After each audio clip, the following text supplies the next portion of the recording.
Hello, lovely people of the internet. I gotta get a better intro. I don't like the generic intro. I used to have a decent one, but anyway, we're back. I guess I can take down the starting now banner. We're so professional here. Yep. One day we'll get like a producer that'll just do all that little stuff, like taking down the banner. That would be cool. Yeah. Someday, right? Right. Someday. We can have pipe dreams. So, welcome back. Oh my gosh, it's so good to see you. Thank you. I'm glad that you're not dead. It's been a time. So I shared a little bit on my channel. Like I could have shared a lot more actually, but like I was trying to keep it in some sort of normal amount of time. But yeah. Yeah.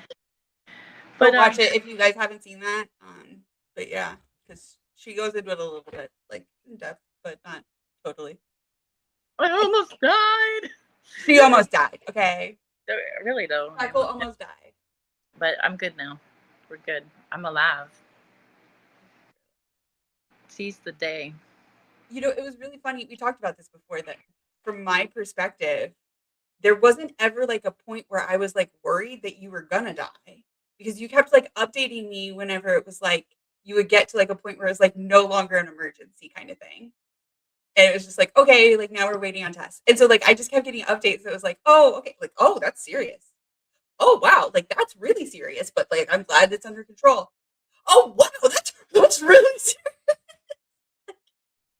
Like, by the time we get the update, it would already kind of the main part of it would have passed. So well, it kind of makes sense because like the worst part of it was like that one night where they kept like trying to give me epinephrine, whatever the generic name is for that, and that makes you like come up, and it brings your heart rate up, and so obviously I'm not going to be texting you right then.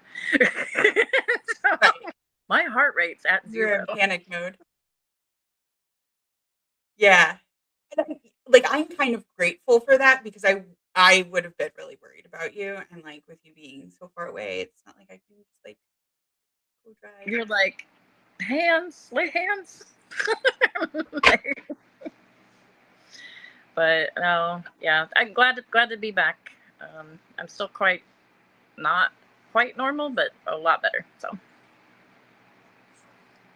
I'm glad. Yeah, the one picture that you sent me, like you looked beat.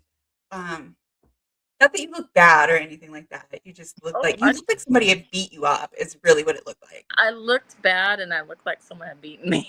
It looked like both.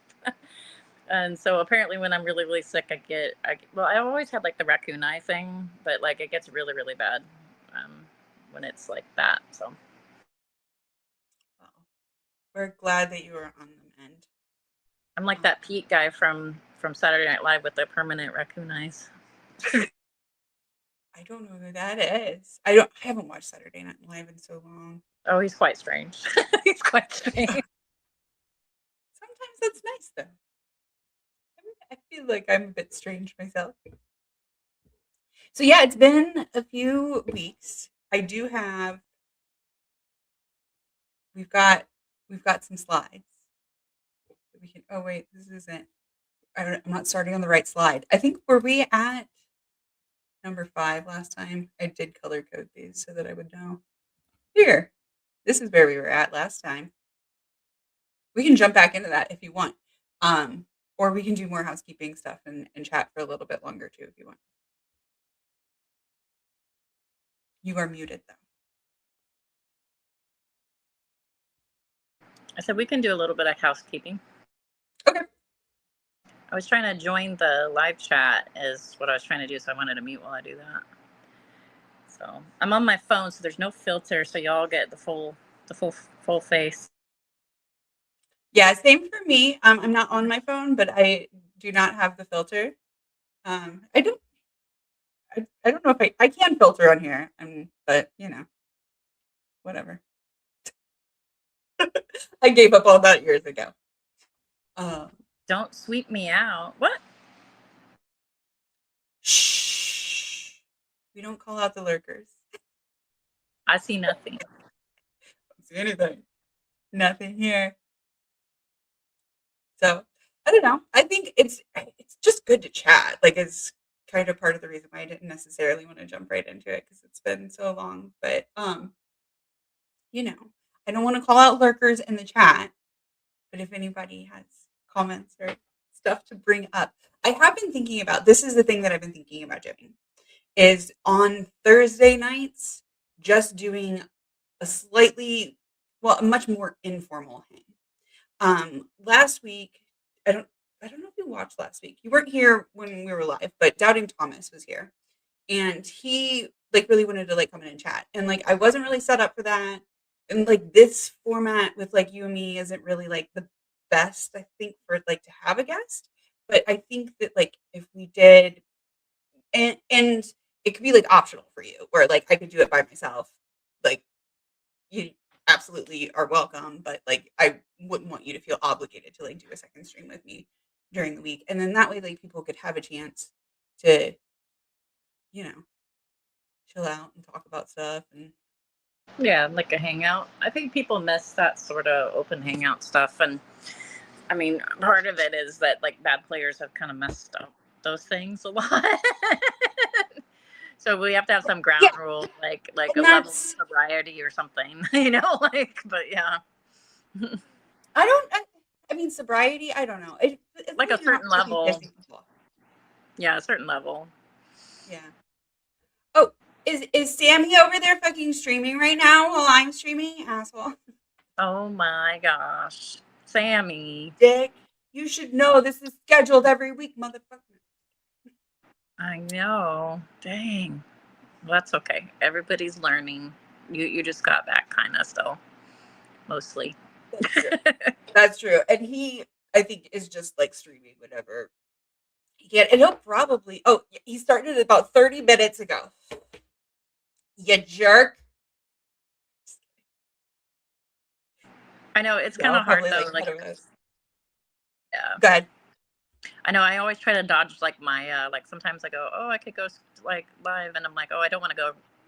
When Maya's live, like like that's not smart. Yeah, like that's why I don't have anybody here. Everybody loves Sammy more than me. Like, obviously. He does I would bring never all try to, the jokes. he does.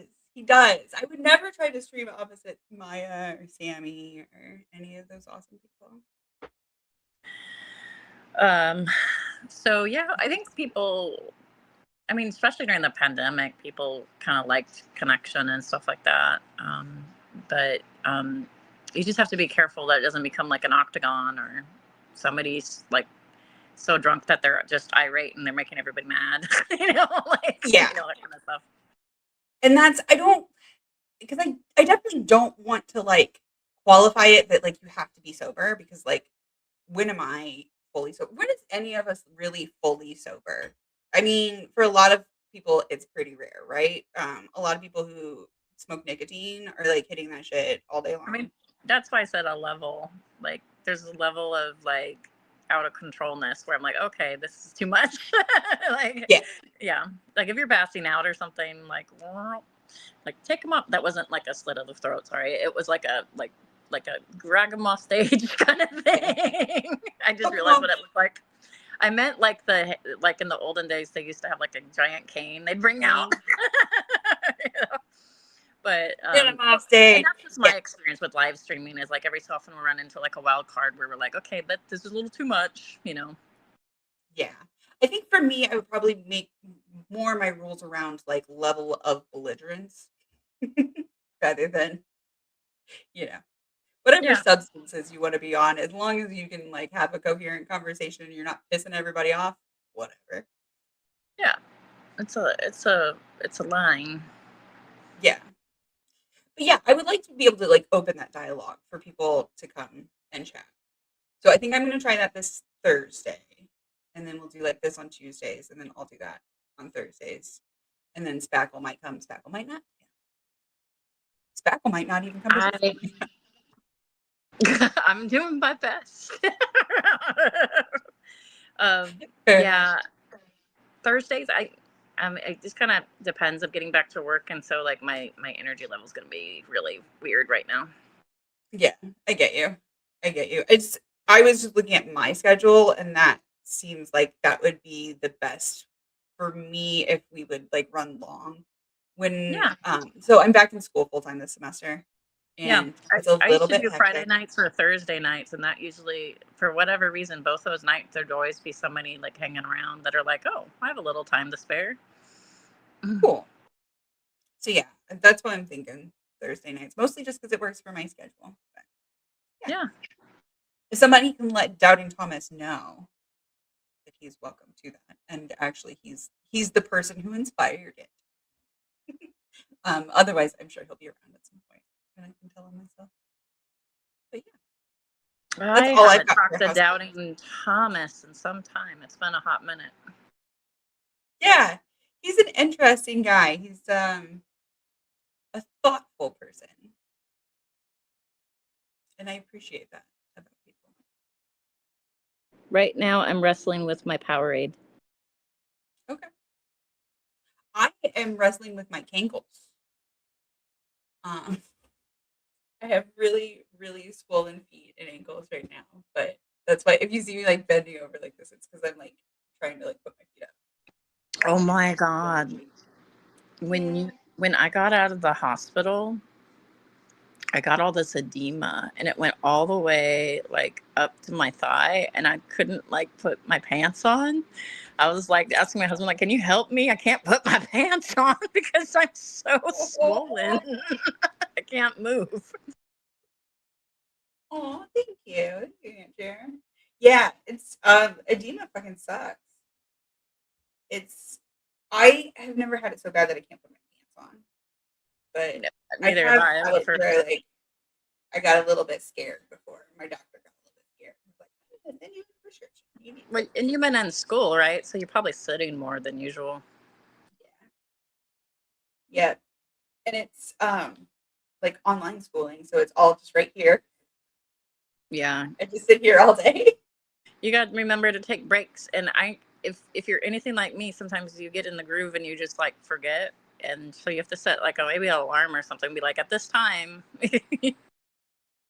Yeah, that's a good idea. Because I do try to take breaks, but I get like just kind of zoned in on stuff.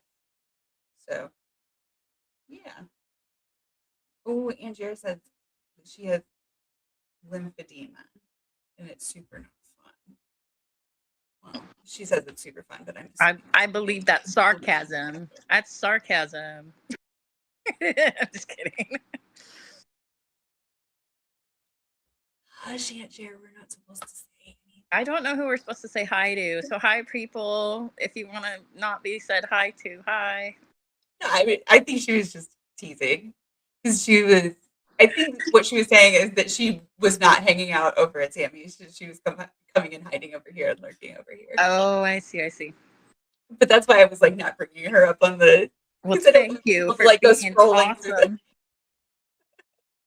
Sammy, Yeah, don't look. right. This way, if somebody's scrolling through on their landing page or whatever they want to see it. So, mum's the word. Mum's the word. So yeah, that's all I've got for housekeeping. You got anything besides being not dead because that's nice. No, not really. Okay. Other than that one video I made, which we talked about in the beginning, like I just doing my usual, like, what is this sharing of our political state. Um, but eventually I'll probably want to do some live streams when I am a little more together, probably about politics and or religion. As you know. Everybody's favorite topics. Yep, the things that you can't talk at the dinner table with. Except for like we all do. I never understood that when people are like, "Oh, you're not supposed to talk about these things." Like, where else are you going to talk about it? 'Cause people do. Is that like you get what I'm saying? It's like, what is? Are we? I feel like we're supposed to talk about politics. I I mean, I think we should, but like, I mean, there is a family member that did stop talking to me. So I mean, it comes with its risks. I just I mean, yes, it does come with its risks, but to me, it's like those people who like I would lose that connection. Like I don't, and maybe this is just me, but like I don't maybe want that connection.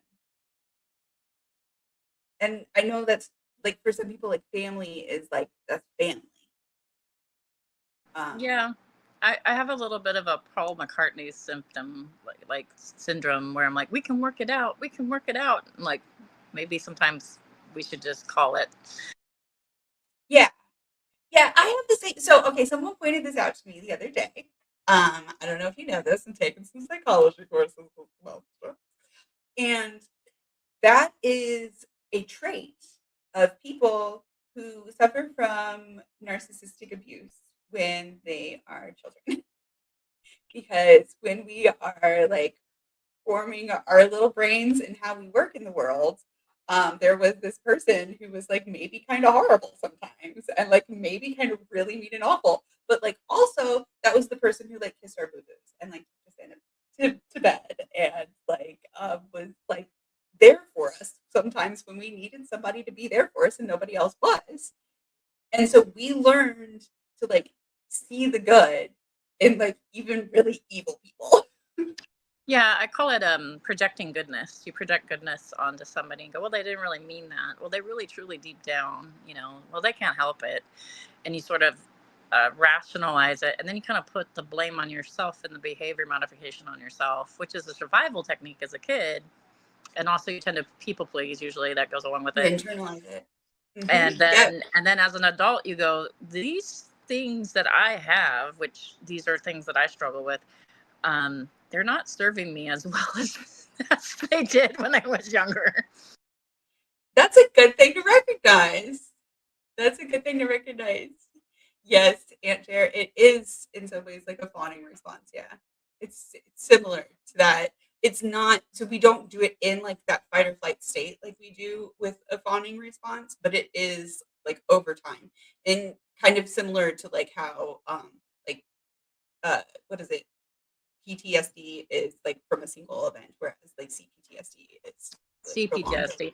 That's one of my diagnoses is CPTSD, and you'll find like almost like you can't help it, like it's in your bones, like certain behaviors. It's really difficult to use your cognition first because usually everything's intuited and then you have to then interpret it, and it makes it kind You of have to learn difficult. how to like step back from it. Yeah. Yeah, it's difficult, especially in the moments, so but there's always room for growth even if you're in your 40s.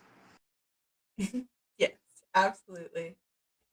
Sandy mentioned that she has had to call it a few times lately. I think she's means over in Sammy's dream, maybe in particular.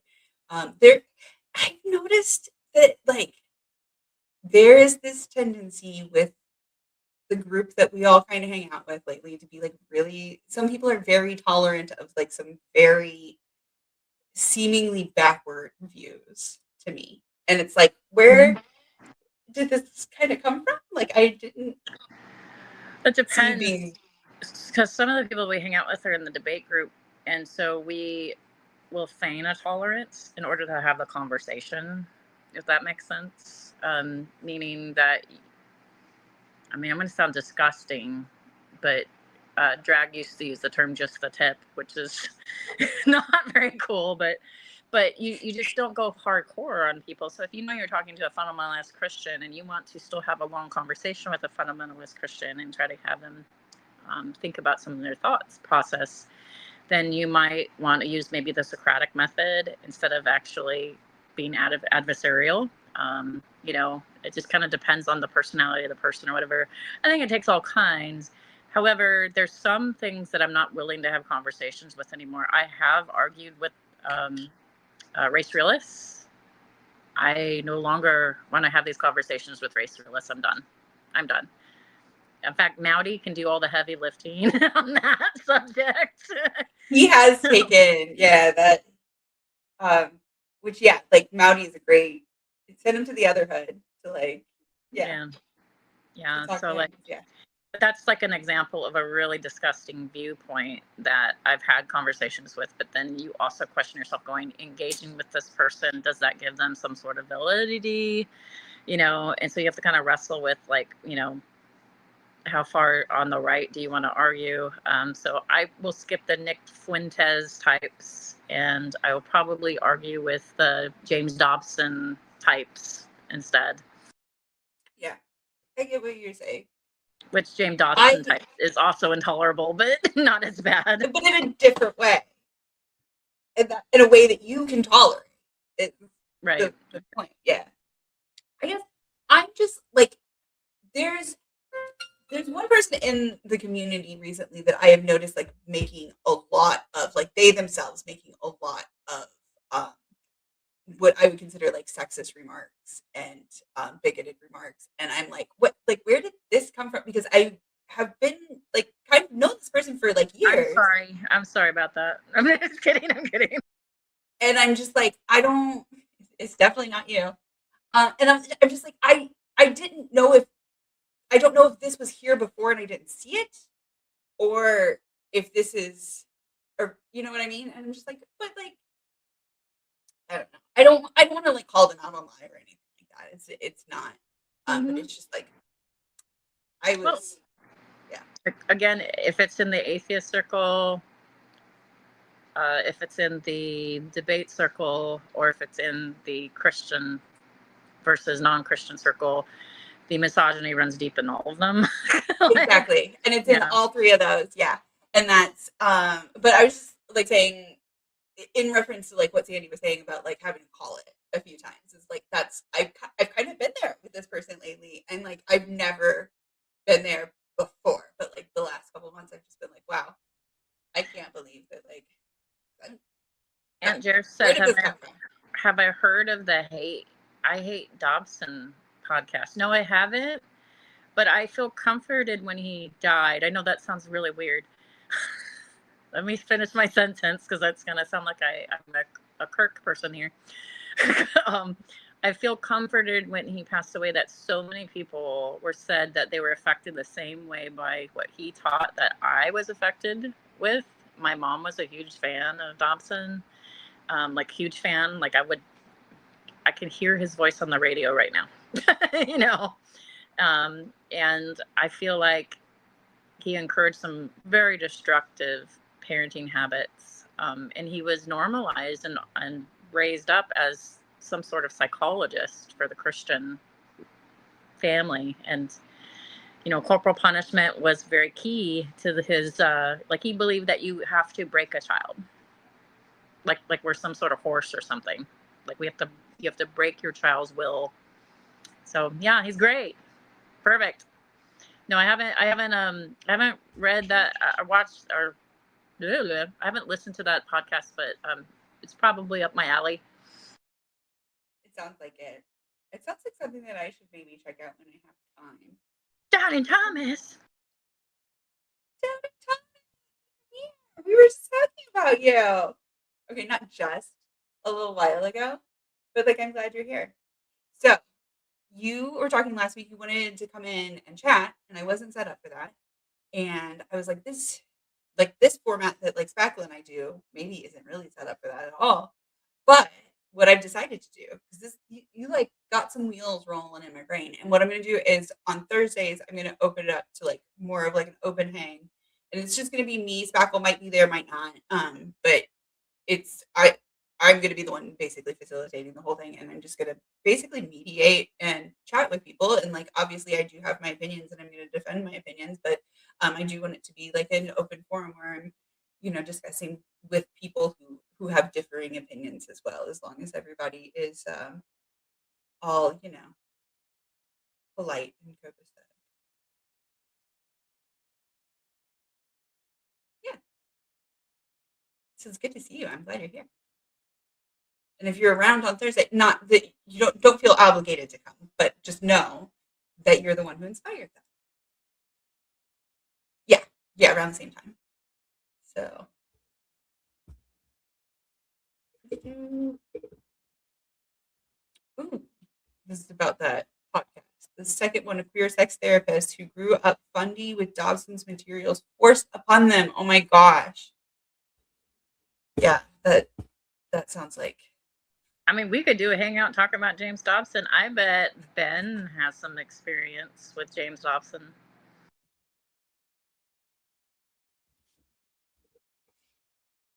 But yeah, that definitely sounds like something that I got.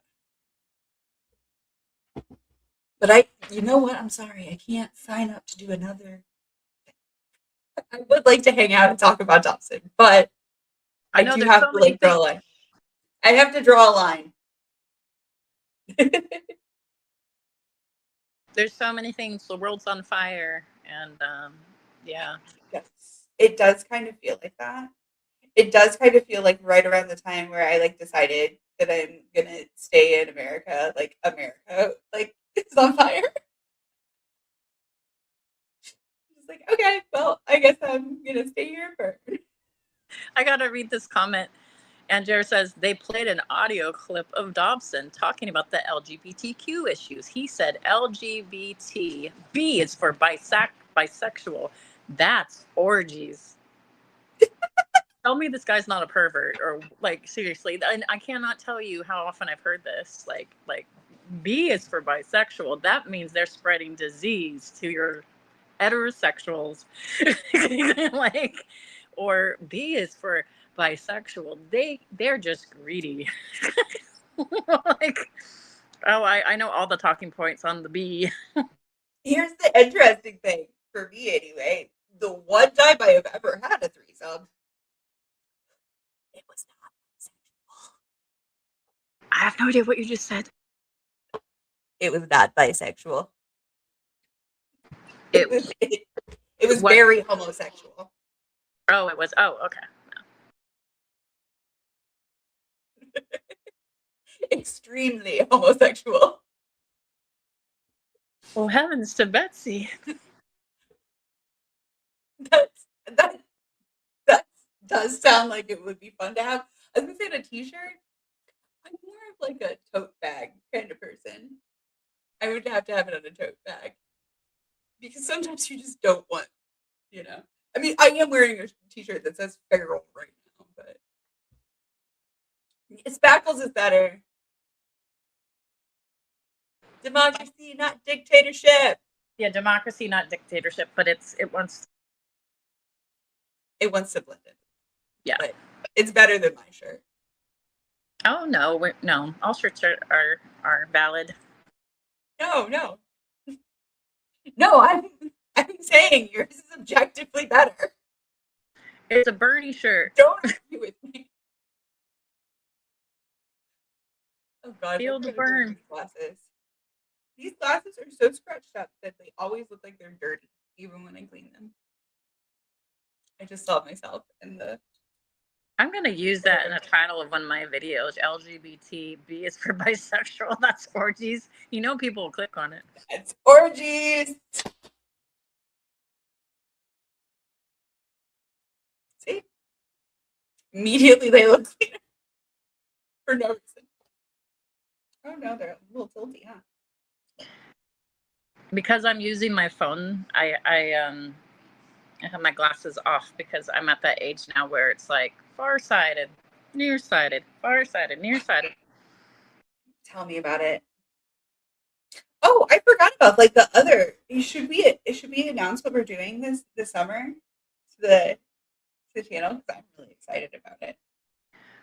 Can we wait to announce that a little bit later? Okay. Yeah, just a little bit later. I get you. No worries. But yeah, speaking of like not being able to see shit. But yeah, we could vlog that. We could vlog some of it too, even if you wanted to. That'd be fun. And we can make merch. We got to take a lot of pictures to make some fucking merch. I have some ideas for some merch. Like I always get like these weird ideas in my back pocket, and I'm like, there's not enough people who watch my channel for people to like want my merch, but I feel the desire to make it anyway. Just so you have it. And And it's like I can't even buy it all, like all the shit that I come up with, but like it's funny. I don't know. I like doing it. I know sometimes I like want a Cricut so I can make really funny stickers, but I'm like, like, or protest stickers. Dude, if we lived in the same town, you know we would have one. we would be coming up with some good trouble. Oh my God, yeah. Yes. Okay, so they told me that I need bifocals, and I was like, shut up. Like, stop talking. Like, just shut your face. And then the eye doctor refused to order me contacts, the bifocals. So now I don't have any contacts. Wow. Well, that's sad. Are there bifocal contacts? Oh, They're weighted. But like I guess you can't see them if they're in your eyes, but yeah. Eventually, I'm probably gonna want to get like the progressive lenses, where like as you go down, and it doesn't have like the line in the middle. yeah. That line would really drive me nuts. But then I'm like thinking, don't you get dizzy? But I think you would get used to it eventually. My ex had it, and yeah, he said that it took a while to get used to it, but like the thing was that like he wouldn't wear them and like thus prolonging the getting used to them. And that basically made it more annoying. If you just like smack them on your face and fucking force yourself to wear them like 8 to 12 hours a day, it doesn't. Well, last week I broke my glasses because I take them on and off all the time. And then I was like laying on the bed with my old man Boston Terrier, and he's like, "I gotta go potty," and I was like, "Okay." And I just helicopter him because he's like 16 years old and he's got arthritis, so like I don't want him to walk the whole way. And so I walk him, and I kind of like did a thing where I picked him up and rolled off the bed, and I forgot that I put my glasses there, and it was like crunch, and I was like, oh no. And usually like they're Ray-Bans and they've been through hell, and like Ray-Bans are tough, but it cracked in the right spot. And then Scott like super glued it, so now I have super glued glasses. But like, hey, you can't really tell per se unless you I really can really tell. yeah, so there you go. But now I can't look at my phone and wear them. So. I can't look at my phone with my glasses on. I also end up doing this a lot. And then you get hair oil on your glasses, and it's like drama. I mean, yeah, I have learned.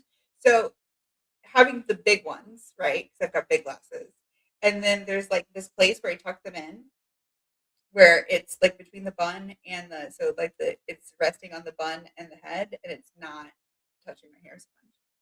But it really only works when I have the flat hair. When I have the poof, it's game's over. But shit hair day, so You got really big, like thick hair. So like I have like the opposite. I have really thin hair, but you have really thick hair. So I'd imagine like anytime like humidity's up or it's raining or whatever, it's like, oh, it's a lot more work. Also, I did not realize growing up that I had curly hair.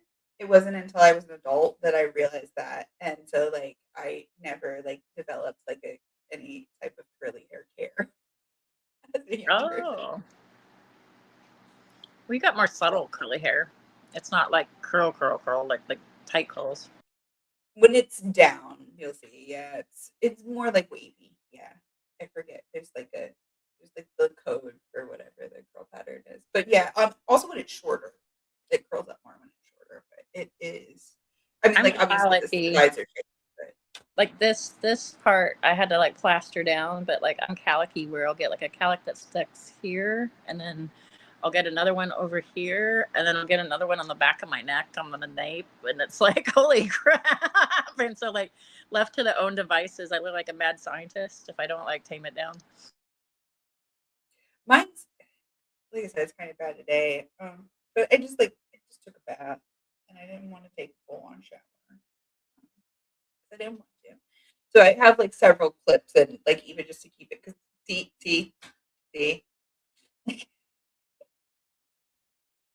I hate I hate it when I get little wisps like on the side, and I'm like, oh, I can't really make it happen now. So I chopped off my hair when I got sick. My hair was long. My hair was like down to my bra strap. And when I got sick and I was in the hospital, they wouldn't let me wash my hair. And so like it turned into this matted mess. And I found that in itself, this dirty hair for 4 days that was just matted from sweating and going through everything I went through, where I was just like, I'm gonna chop my hair off. And I did detangle it. It took forever to detangle because like it was like a really like a rat's nest. It was crazy. And then after 4 days. and then I detangled it, and then I was like, I'm gonna chop this off. So I cut my hair short again. Hey, it suits you. It looks good. You're packing and moving? Oh gosh, that's stressful. I hate moving. Yeah, I hate that. I did it recently, but I didn't even like full on do it. I did like an abbreviated move, and that was stressful enough. Yeah, I believe it. Yeah, I can't deal with moving. Like it's all traumatic to me. And I've moved a few times in my life. Will be with you. Sorry, what did you say? Yes, our thoughts will be with you, Maya. Sorry.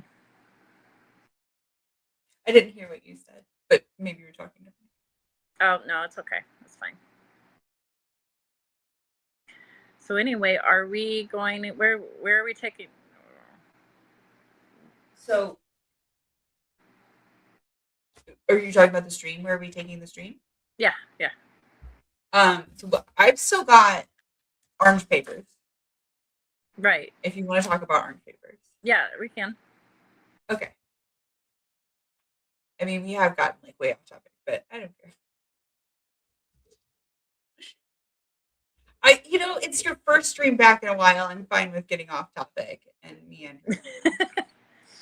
So yeah. It's been wild. Yeah. It seems like it has been. So why is it doing you behind the thing? Well, we'll just be squares instead.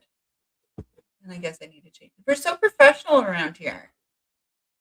Didn't I tell you how professional we are? I'm so square. I eat 5 square meals. No, 4 square. Wow. I don't even know how to make a square. Oh, it's 4. To be fair, I'm dyscalculate. Okay.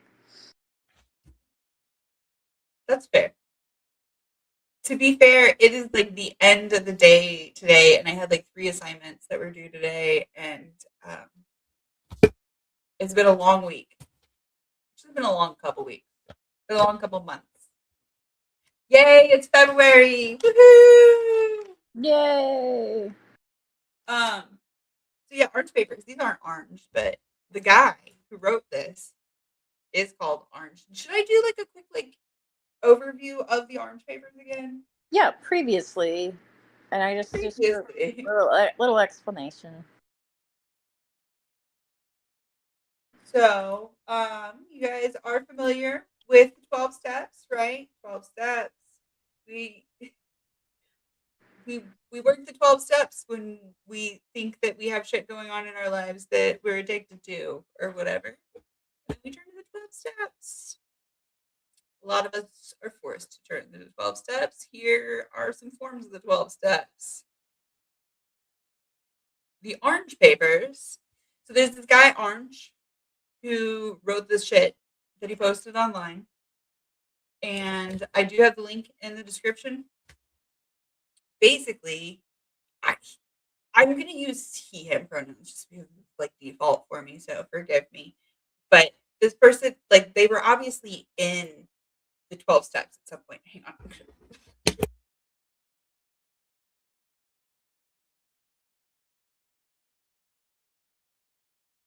Sorry, my apologies. So this person was obviously in the 12 steps at some point just because of the depth of their knowledge. Either they were or their partner was or something like that. Because they absolutely have a real depth of understanding of the 12 steps. And they started compiling this stuff like years ago. And I think that it's like a good 10 years or more worth of stuff that they have compiled. And they have meticulously documented all of like cross-referencing, and like there's hyperlinks and everything all over that website. So like I do highly, highly, highly recommend that you go and look at this yourself. But I am going to give you basically a brief overview, starting with the first section, which is we're only like halfway through. We got halfway through it in the one stream. Yes, exactly, Aunt Jared.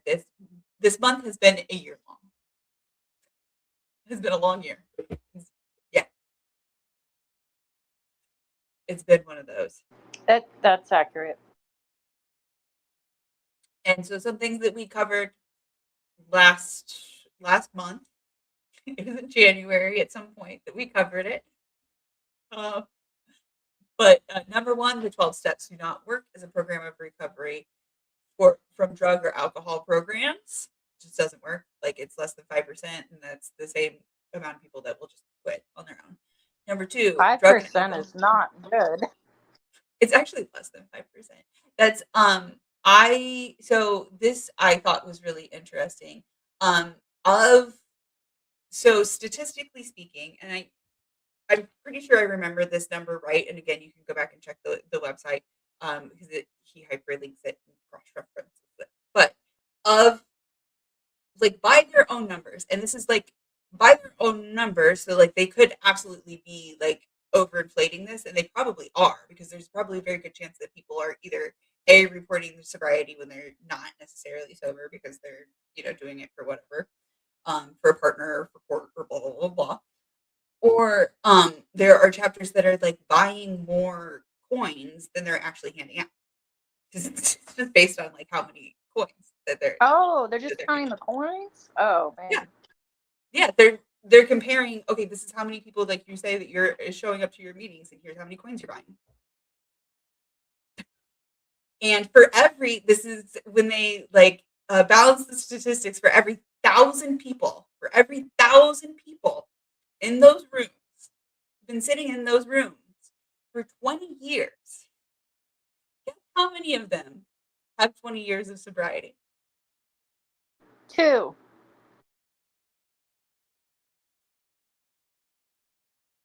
No. At least 2. Nope. Almost 2. If you No. round it, you can say 2. Out of 1,000 people? Yeah, 1. And this sounds like a success. It's a success.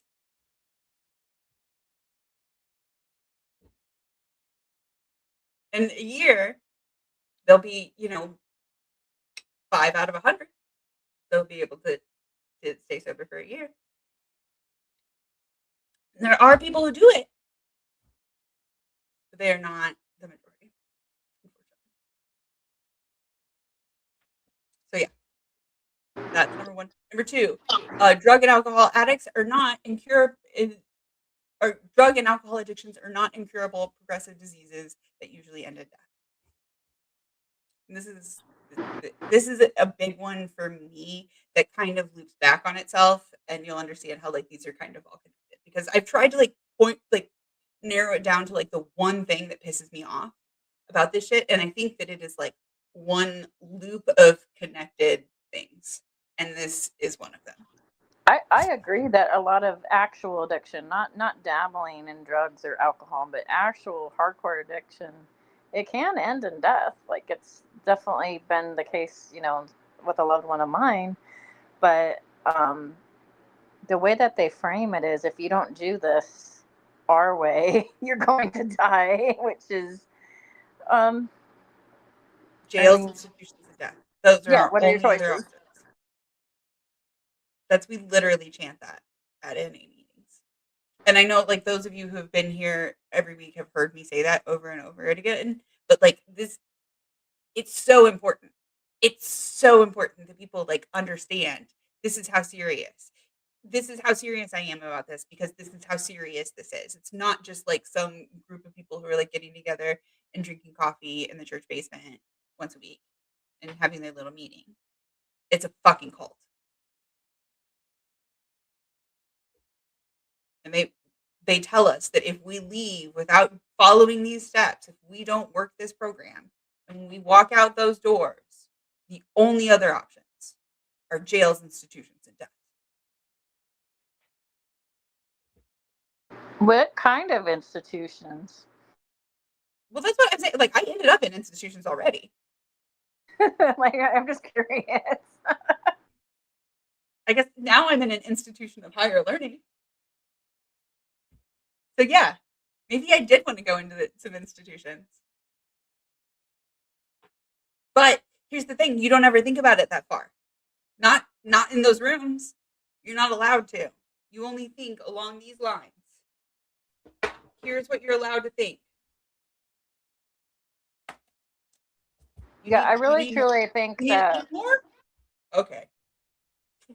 I really truly think that my family member was quite a critical thinker and not religious either, and he just could not deal. He's like, this is not working. But like, you're forced to go, right? And like, there weren't very many alternatives, unfortunately. But yeah, and that's like, it's free. If money wise, sort of, it can be, but yeah, it's not free on your soul. But people get forced into it. I got forced into it at first. I stayed longer, but it's a cult. Once you're there, the brainwashing for some people has an effect. Now, there are people who are able to like go to multiple meetings and don't ever fall into that. Good on them. But it's not, it's, if people are forced to go, that doesn't necessarily mean that they like are choosing to after that. I guess is kind of what I'm getting at. Like, yes, on paper, I did choose. And I will like take responsibility for like making the choice to do that. Like, yes. But I did not feel like I was really in full control of that decision. After. I mean, I wasn't in control of it at all when I first started going. When I was in probation. So what is clear, free? I do want to clarify this point. Sorry about that. Just a minute, because I just want to clarify this point. Now, my first meeting that I went to was when I was in jail, and I did actually have the choice to go to that meeting. But I mean, like when I was on probation and parole, I did not have a choice. I had to. It was court ordered. But then you got sucked in. Exactly. And then I was there for years. Because they gave you jobs to do. And they called us trusted servants. That's smart. They're giving you a job to do. So now you're stuck. You're like, you're obligated. It does feel like you're doing something too. So there's also this saying that like the first year is for you, and then every year after that is to give back. So like your first year, you kind of like have people that are like helping you out. It'll also be like a lot of like service stuff too. So it'll be like people will like give you an old microwave, or like people will like help you move, or that sort of stuff. Like you absolutely get that in the first year. And then it kind of turns. But yeah. By that time you've got, like you said, you've got a job, you're a trusted servant, you're part of the in group. Why would you turn on them now? Because again, it's less than 5 out of 100 that make it to the 1 year. So now they really want to keep you in their clutches.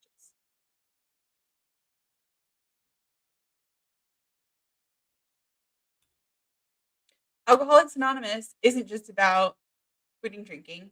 It's about Alcoholics Anonymous. Which sounds a little bit... It sounds weird. It doesn't quite make sense from the outside, but it does once you've been in the rooms. At the moment, we were trying to put our lives in order, but this is not an end in itself.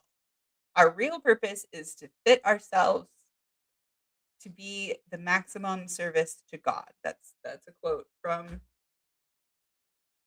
from the big book. I had it a minute ago. Right? So this isn't, it's not about like, it's not about alcohol. Yeah, okay, alcohol is like cutting and, but yeah, no, it's not about that. It's actually just about this. It's all about working the program. Oh, go pretend to be an alcoholic for a month, even just a couple days, and then go to an AA program and be like, yeah, exactly. Okay, Anchair said it. I didn't even see it. Sorry. Yep, that's what you need. You need to just join an AA program. They'll help you.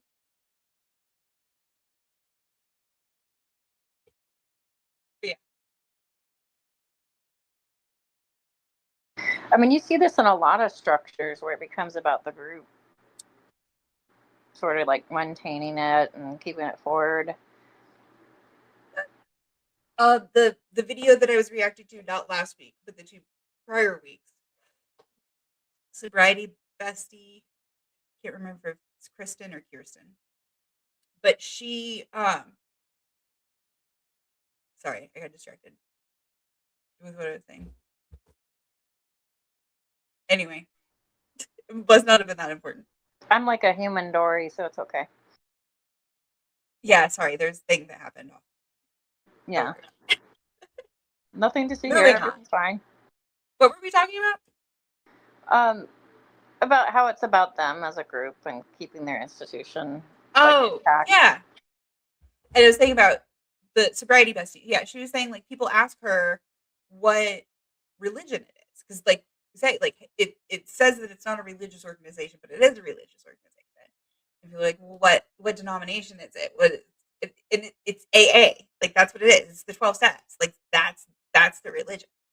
That's the denomination. It does seem to be Christian based. It's not even really necessarily Christian, but that's the religion. Is the group.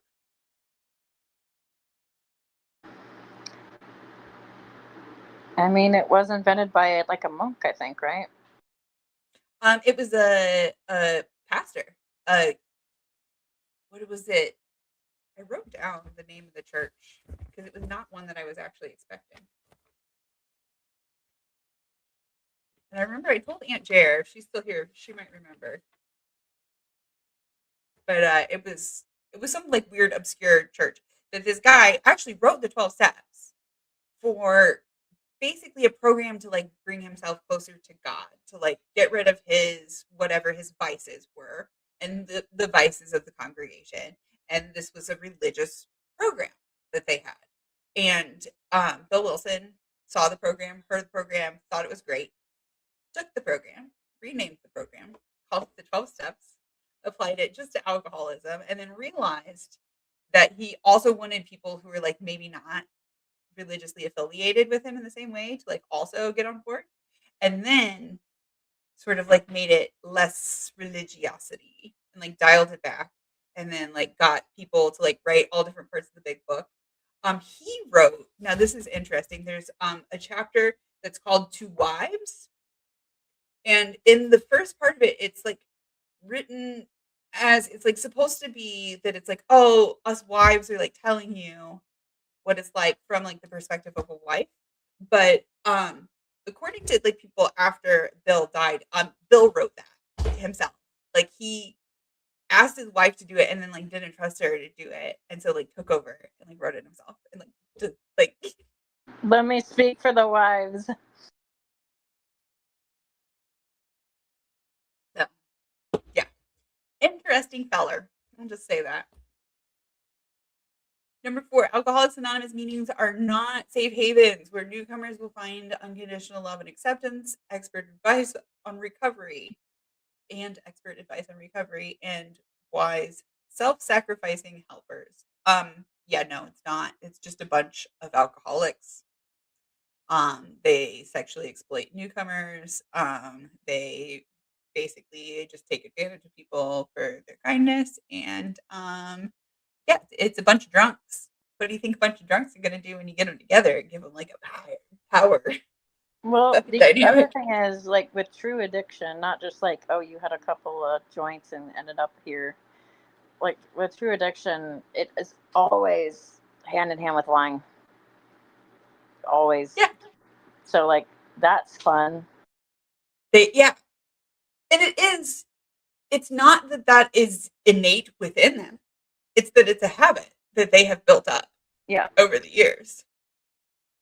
And that's really what getting rid of addiction is. Addiction, the disease of addiction. You can cure yourself from addiction by learning to break a habit. And like, yes, sometimes it is also breaking like that chemical addiction. But that's not what this is talking about. This isn't talking about the chemical addiction. This is, you can be addicted to anything. Hell, when I first went into those rooms, I got arrested with fucking weed. I know, something like that wasn't that big of a deal, really. It wouldn't even be illegal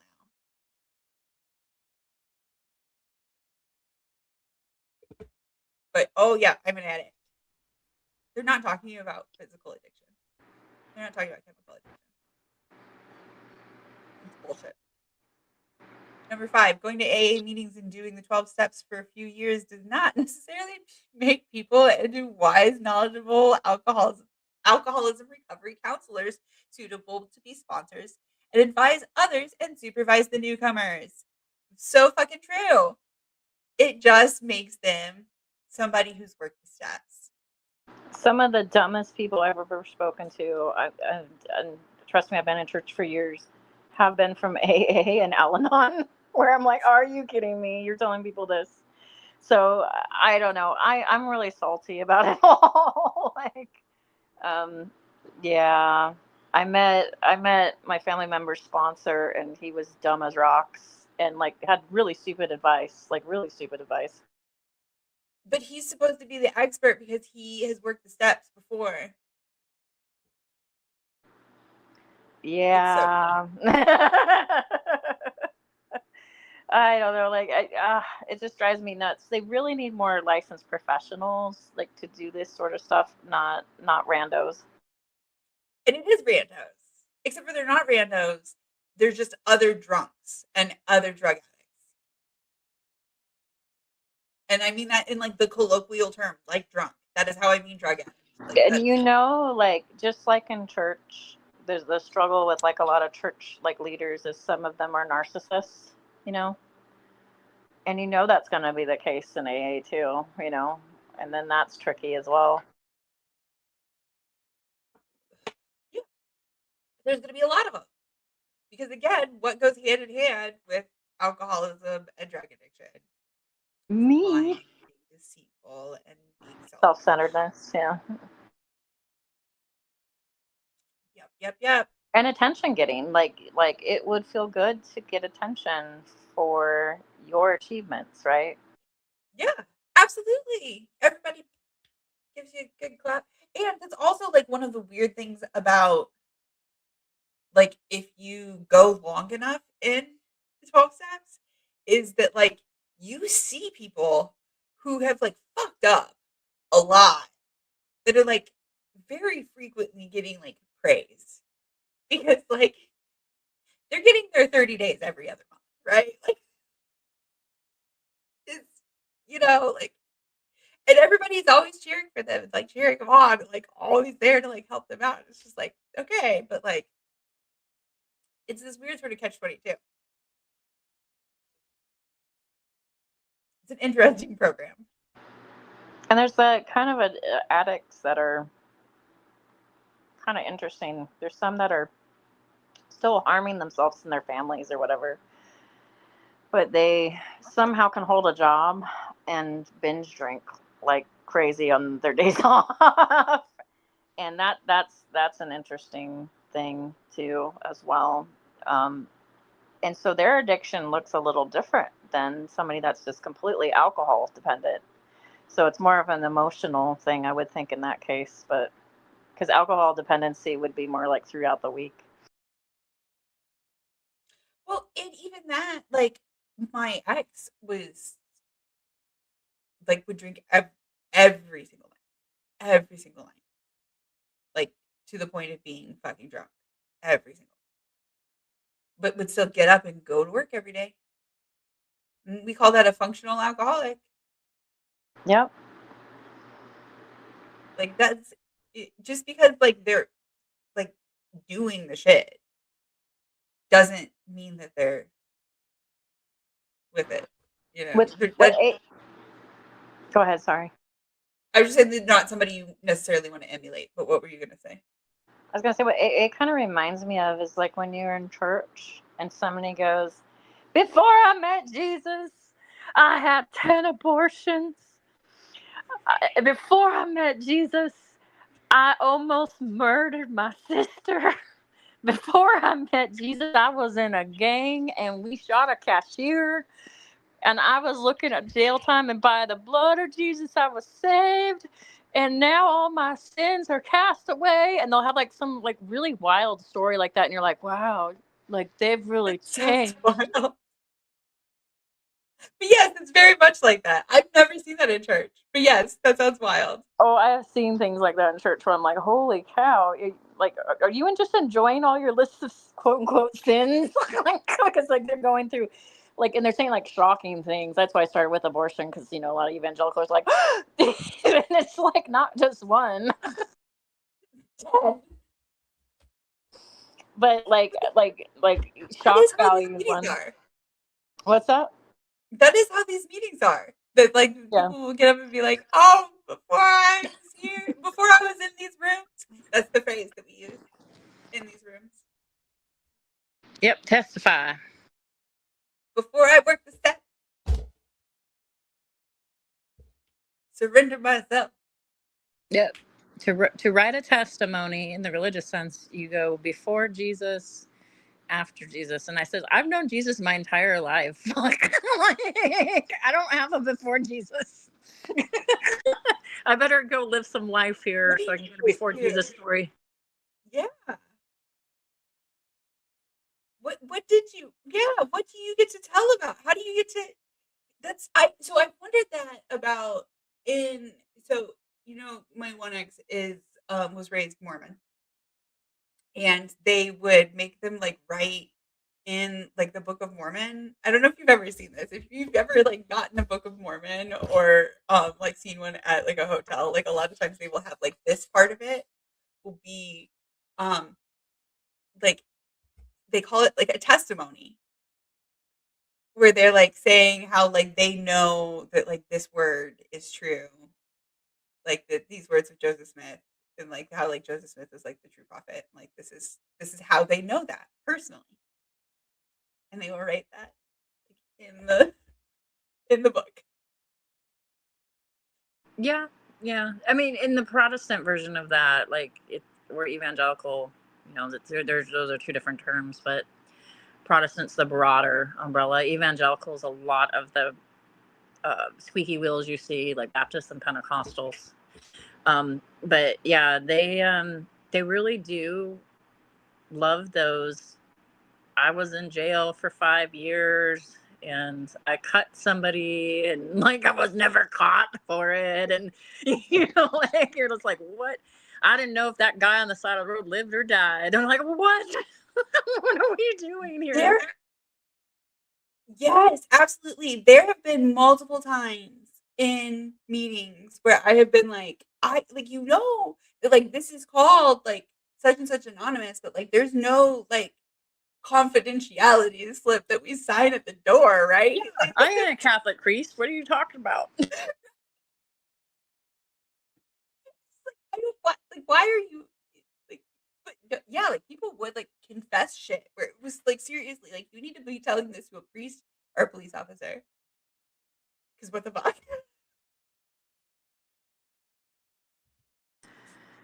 So yeah, And then those are our trusted witnesses. the wilder the testimony, the more they can attest that like Jesus changes lives. And so like it would be the same thing, like, you know, like the wilder the testimony, the more exciting it is when you're sober, right? Like so it's like, oh my gosh, if he can change you, he can change me. I guess, but like when you step back from it, because that is what you think at the time. That is absolutely you are like dead on. That is absolutely what it feels like at the time. That it's like, oh, well, if he has like, if he did all of that shit and like got clean and sober, then like, I can do this. I got this. But when you step back, it's like, why is that the guy that's supposed to help you? So, like I said, I have more experience in Al-Anon and more experience on AA on the outside, talking to people. But during AA, did you ever notice people that were stuck on thought crimes? Is that a thing? Like beating themselves up for the desire to drink. Yes. I'm more in narcotics. Okay. Which for some people, like I had a friend who, tried all the drugs that he could possibly try, in the 90s and, 2000s. And he said the one drug he wished he had never, and this is before fentanyl, the one drug he wished he had never tried was heroin, because it was like opening up Pandora's box. And so like he said, you will always want that. And so like, I was like, well, note to self, never try that one. Yeah, so lucky me, just never got my hands on that shit. When I was like in that phase of like, I'll do whatever fucking drugs you put in front of me. Yeah. Because I have heard again, this is NA, so like, of course, I've heard you fucking describe this shit. And the one description that always kind of vividly stuck with me was actually a friend of mine who ended up later on, like, he disappeared and is presumed dead, probably of a heroin overdose. But he told me that it's like scratching an itch that like you never even realized was there. And then like as soon as you sober up, you do. Yeah. Like forever. Yeah. I can believe that. I mean, I don't mind the feeling of being put in another universe on fentanyl. I'm going to just say that. like, like, and I've only had it, for medical uses, obviously, but like that is like, obviously controlled drug, and, it was in the hospital.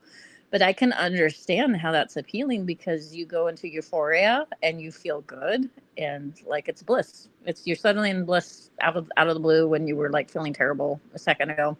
So I would imagine that like anything that does that could be, danger zone. So I'm very sympathetic to, people being hooked on things and stuff, but I just think it's interesting how there's sort of it's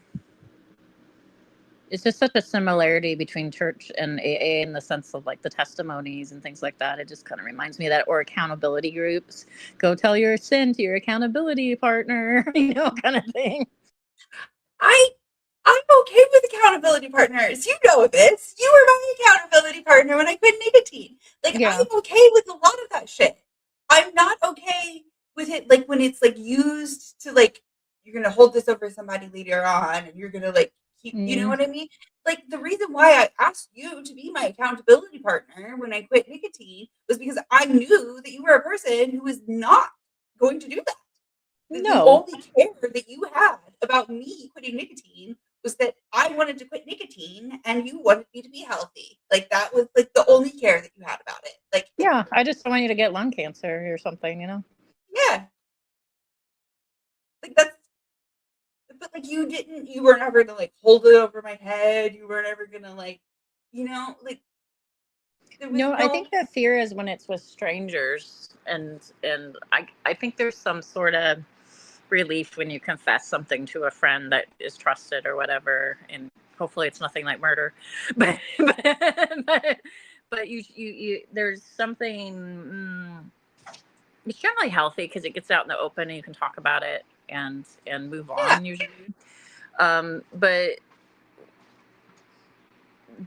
I don't particularly feel safe.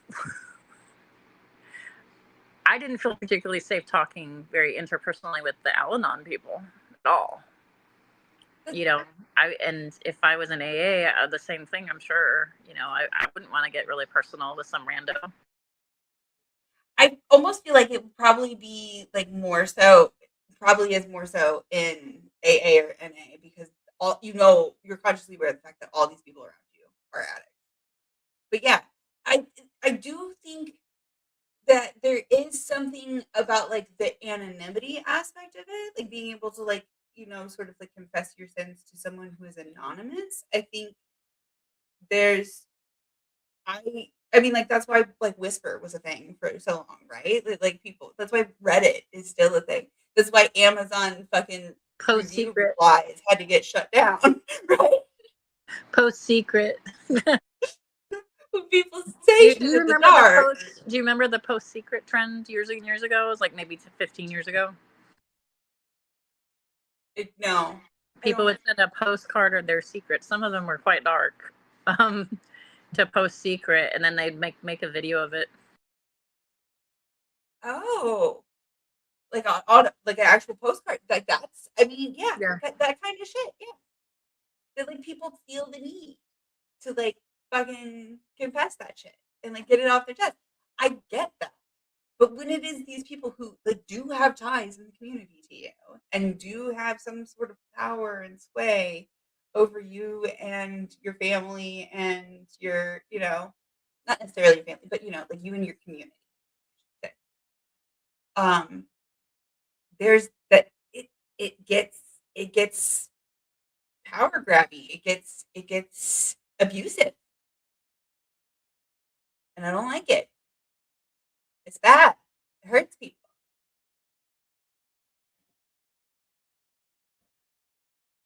And also, I'm very lucky. I realize in retrospect, having like talked to some people who like people like that have sent me messages and stuff. It's like, I realize that I am lucky as somebody who is AFAB, having gone to those meetings when I was in my early 20s, that I made it out much more unscathed than a lot of women did.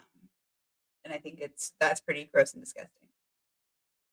And I think that was like the first thing that like made me like turn sort of kind of turn the tides of like, oh, this isn't just like a neutral cult that like can be bad or can be good. Like this, like they like allow this shit to happen. Like this shit fucking festers there.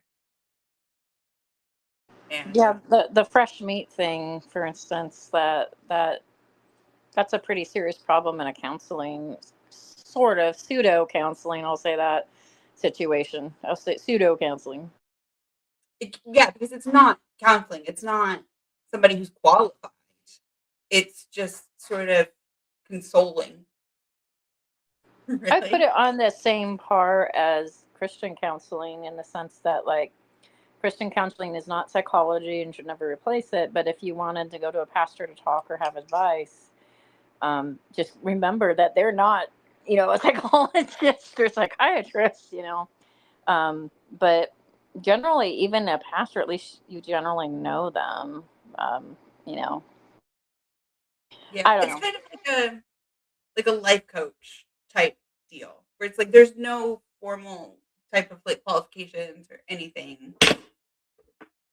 You just have to want to do it and have worked the steps. It's kind of weird because I've always been a fairly social person, but I did not do well in group therapy.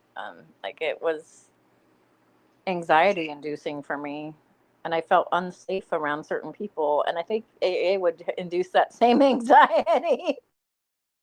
It does, and then you get over it. It's weird. It's like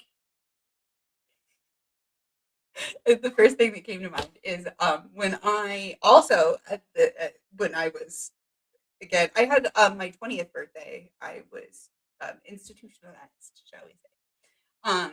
So before my Better 20th, than death. right? I At least joke. I'm here now. Got other options still if you're in an institution, right? Um, but before I was in my 20s, in my teens and younger, I could not be if there was somebody like that I was talking to that was even in like a different room where they could hear me pee. Oh gosh, peeing in a public stall when there's like somebody next to you. You just kind of have to like zone out and be like, okay, everybody's here to pee, right? But no, you do drug court where 5 times a week you get to like call up and see if they call your color. And if they call your color, then you got to go in by noon and like not just like pee in front of somebody, but like pee in front of somebody who's like making direct eye contact with you and like watching you pee. Lovely. Is it a nurse or a technician? No, it's an addict who works at a drug rehab place. Oh, go to hell. Fuck that. It is a female employee at the. I don't say the name of the place, but it is a 12 steps place where their literal qualification is that they have worked the 12 steps. That's in order to get outrageous. that job.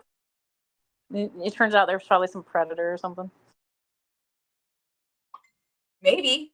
We don't know. We don't know what got them into the 12 steps. We just know that they have worked the steps. God damn it. Now their job is to watch us piss. And besides, that was a better testimony anyway. Right. Exactly. But yeah, after that, you know, whatever. All bets are off. I don't know I why don't that have a just bothers toilet me in the so much. room, but if I did.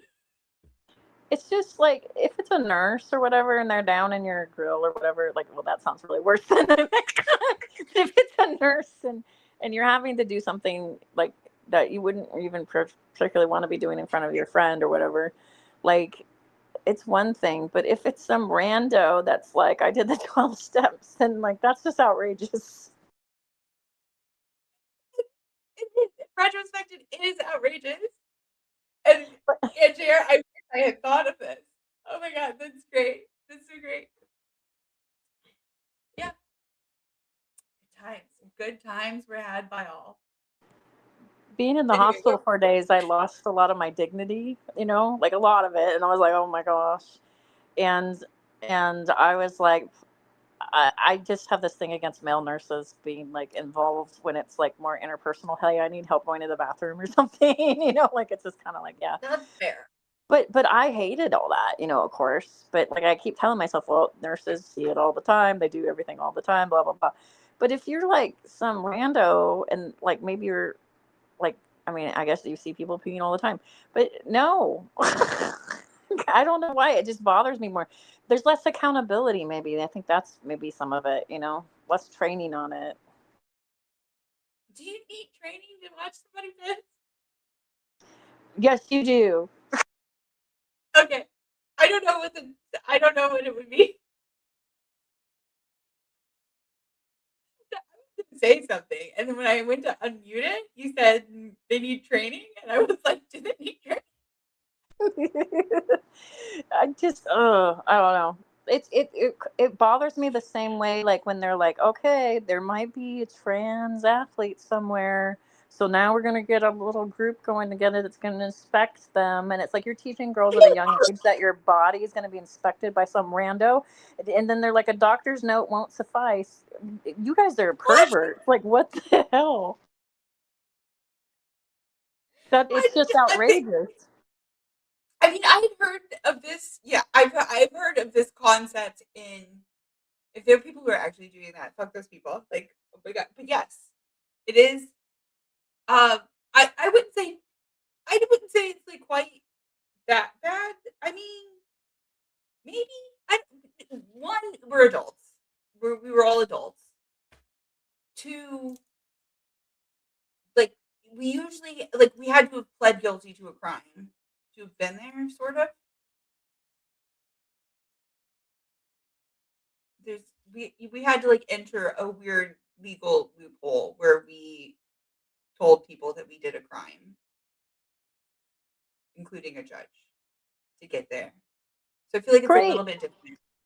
And they're probably a criminal. The judge, probably. You don't know actually, what.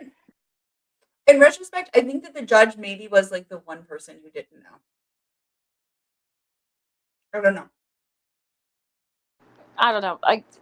if it's somebody that's like a even a medical like technician or something, like, but like if it's just, that's just outrageous. Surely they had some sort of certification or something. Like, there just got to be some sort of accountability. They're employed or not employed. If it's volunteer, then it's extra F no. No, it's employment. They are employed as an employee of the treatment facility. But the treatment facility is a 12 steps based treatment facility. So like they have one, I think they might have more than one like therapist counselor that has like a master's degree, like an actual master's degree in whatever. I don't know what type of mental health discipline. And then all of the other employees there, their only qualification is that they had to have however many years clean time and have worked the 12 steps and be familiar with the 12 steps. I object. I would find a different facility. But it couldn't. That's court ordered. I guess I'm going to jail then, and they'll be in front of everybody. And then you just be in front of everyone, yeah. Now, I will say that there has been, if anybody's watching this and you are court ordered to go to like either like through probation or parole, you have to go to the 12 steps. There has been a court ruling in like 3 different states where they have found that it is like basically unconstitutional to force somebody to go into the 12 steps. Because it's basically because it's a religious organization and you can't fucking force people to go into a religious organization. But I will say that what I've heard from like people commenting on these like court cases and shit is that in a lot of cases, the judge will basically say, okay, well, it was a voluntary program. So if you're saying that like that's unconstitutional and you don't want to do that, then your other option is to sit in prison. And like, what a choice. I mean, I would maybe, it might be worth bringing it up to my probation and parole officer, look up the court cases, and like just print it out and bring it maybe to your, just bring it to PMP and tell your probation parole officer. But I wouldn't necessarily like pursue it up the chain unless that's something that's like really that important to you. If it's something that you can like grit your teeth and fucking get through it for a few months, maybe it's worth it. I don't know. It's hard to say.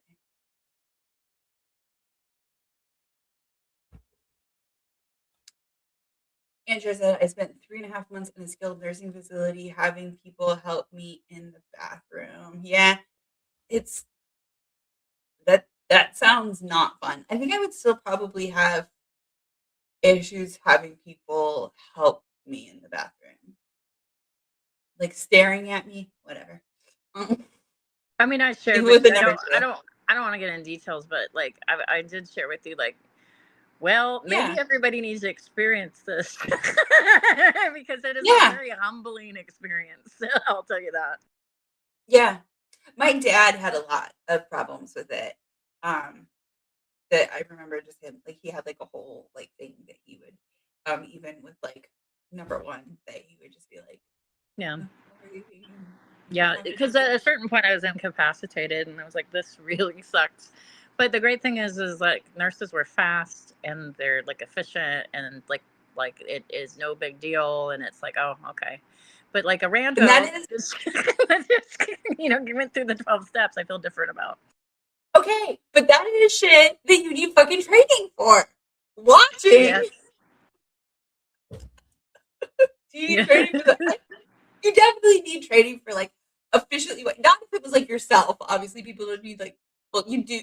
I feel like you get training for that when you're like little. Yeah. But like you need training for like how to do that on somebody else, especially like with like if they have different equipment. Like it's very different. Like. I was glad to have somebody fucking teach me how to do that on another person. Because You think you know how to do it? Just saying. Andrew says, And then like you have a nurse that comes in and is like, I'm gonna help you with your yeah, bath, and you're like, do I chat or is it more awkward if I chat? Like, I don't know. So right? I just decided to chat and talk about anything but what we were doing. Yeah. That's a good point, Andrea, about that they have background checks. I'm wondering if the people at this facility maybe had some type of a background check, if that was like, That's what I I'm mean, wondering. I remember that I was like encouraged to like apply for positions multiple times. Like even like I used to work with kids in youth group as a youth director, and I had to be fingerprinted. Like they did the full background check to make sure you're not some scary person. Like, and I think that's a I good would have idea. passed that though. What's that? I would have passed that though. And I do think that there's probably enough people in the 12 steps that would pass that. Yeah, that's what I mean. But like you just don't. The way that it's you presented it, I'm like, I don't know if they were vetted or not.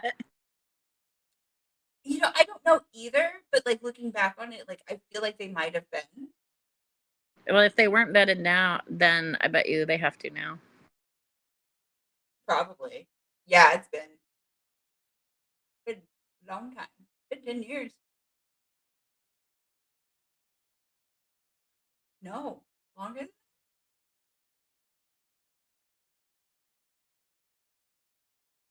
it's been.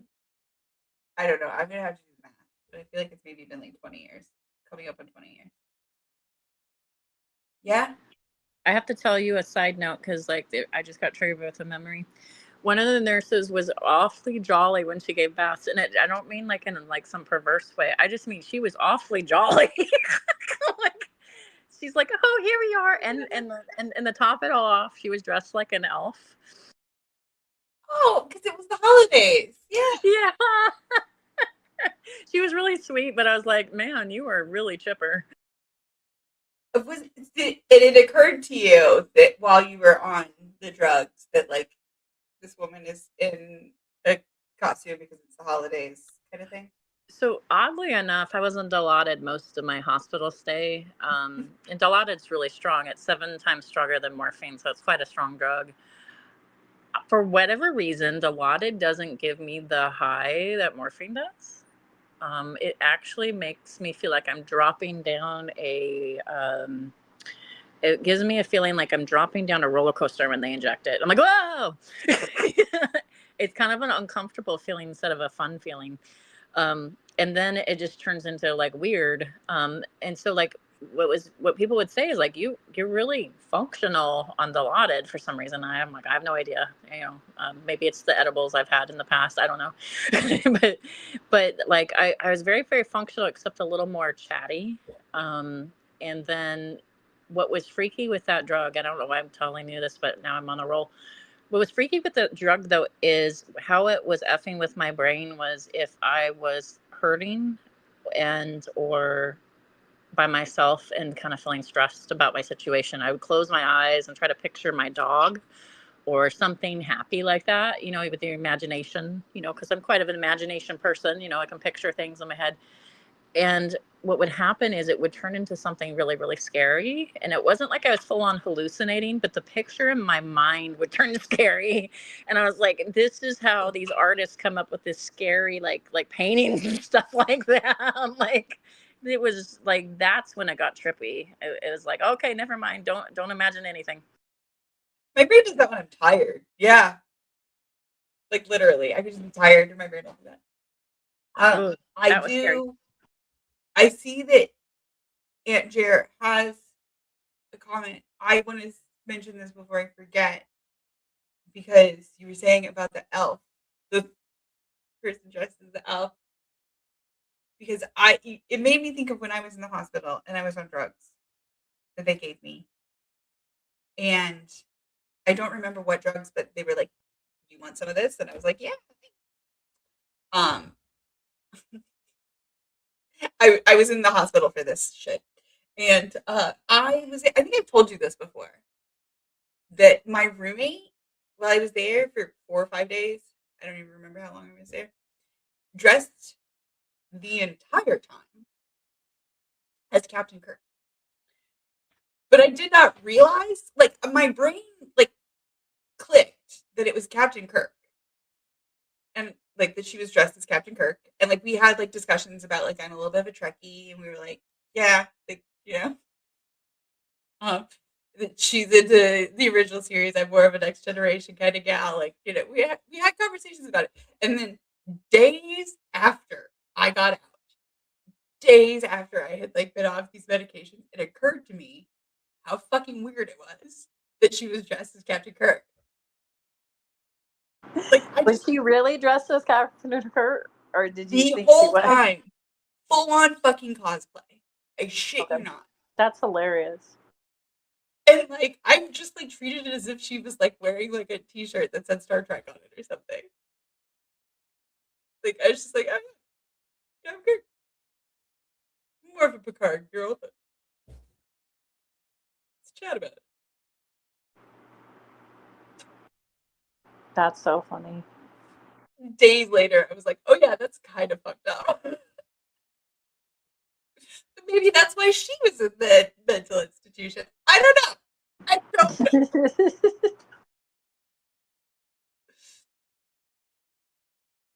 Live your best life, Captain. Exactly. Exactly. And to nurse Betty, who's the sweetest grandma lady, like I expected fresh chocolate chip cookies to come tumbling out of her pocket. And she had proper hugging bosoms. I like I that. have a question about what is proper hugging bosoms. When we meet in person, you will no longer have those questions. Wait, when you meet a person, what? No, when we meet in person, you will no longer have that question. Because I have proper hugging bosoms. I keep them off camera. But I have Does it mean big or small or like? it means like voluptuous titties. Oh Yes. God, we're gonna bounce off of each other. It'll be like going in for the hug and bong. Unless like Christian side, I'm gonna have the Christian side hug you. We might have to Christian hug. Yeah. I'm kidding.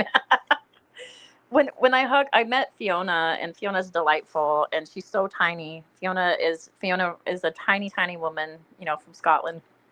And when I met her in San Francisco, she runs over and gives me this huge hug. She's like just really affectionate person, and we've known each other for like years, so it's not weird to me. And like she, she unfortunately is like the right height where she's like face plant boobs. Like, she's like, oh, I'm in your boob. And I was like, yeah, sorry about that. Awkward.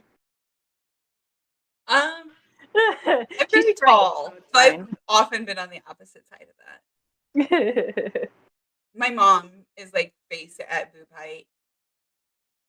Like literally, like when I hug my mom. Yeah, it's like okay, but it is comfy. Like if like you don't feel like it's weird. I can tell you that like many cats love it. Small children. Yep, cats, small children, even my dog, my Boston Terrier. My sister-in-law, very like petite woman, not a large chest. All of my nieces and nephews are like, Yeah. it's interesting. But I get it. They don't mean anything by it. They're just like comfy. But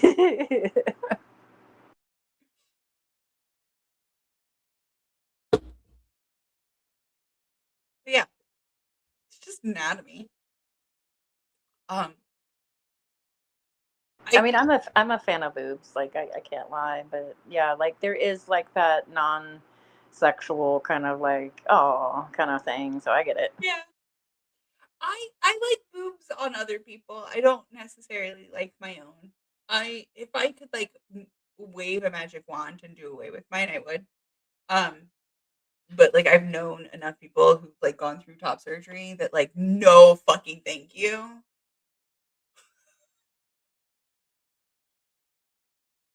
I'm not that pissed off about him yet.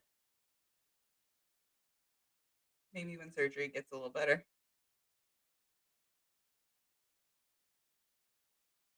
For now, I'm stuck with him. They're literally attached. I feel like we got literally just as far today as we got last month.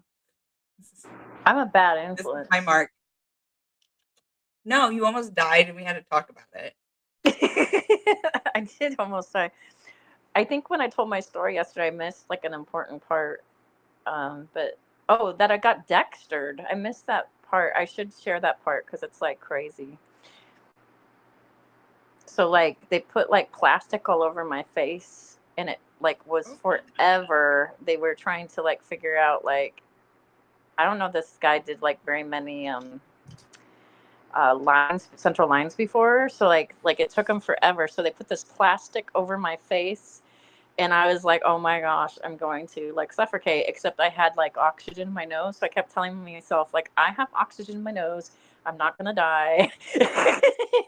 And I'm sweating, and like beads of sweat are all over the window now, and like my hair is just like dripping sweat, and it's like the Amazon in there. And I'm watching, and I'm trying to distract myself, like, don't cry and don't panic, because it's going to make everything worse, and you'll be all snotty, and it'll be like, then you really can't breathe. So like I'm trying to like talk myself down, because anxiety is starting to build up because I feel so trapped.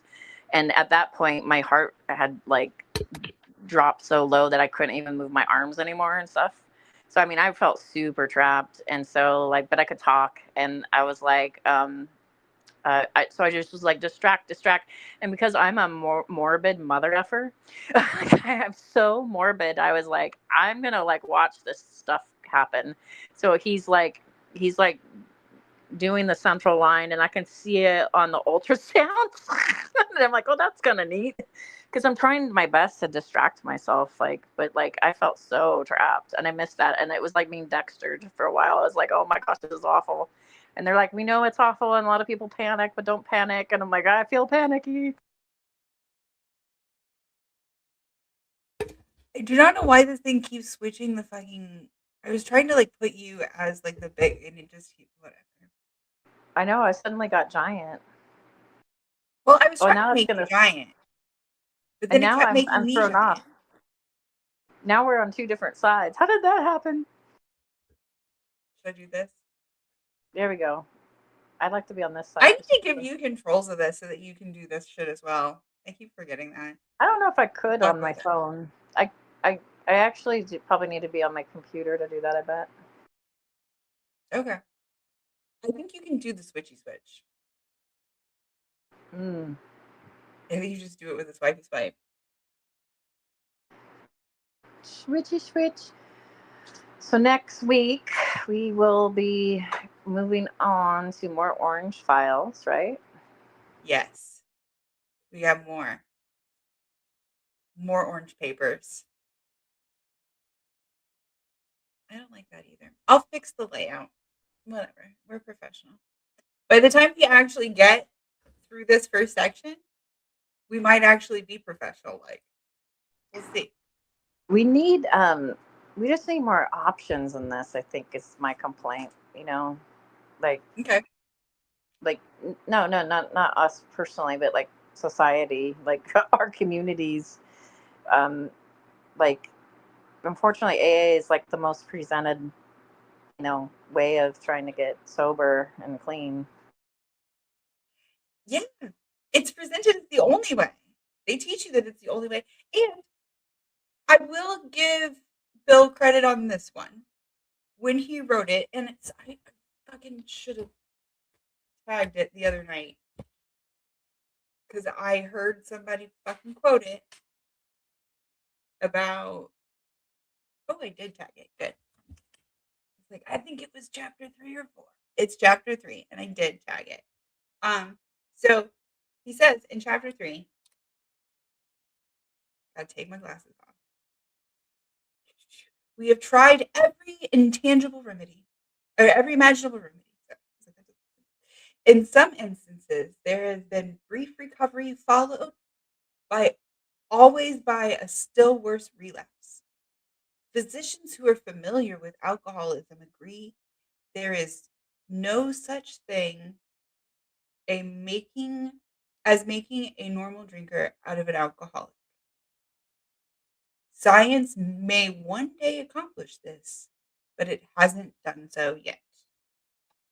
And that But might it be true has. for alcohol. I mean, you do get physically dependent on it, right? There's a physical dependency. Well, and here's what I wrote in the margins is maybe in 1939 this was true. In 2026 it's not. In 2009 it wasn't. In 2006 it wasn't.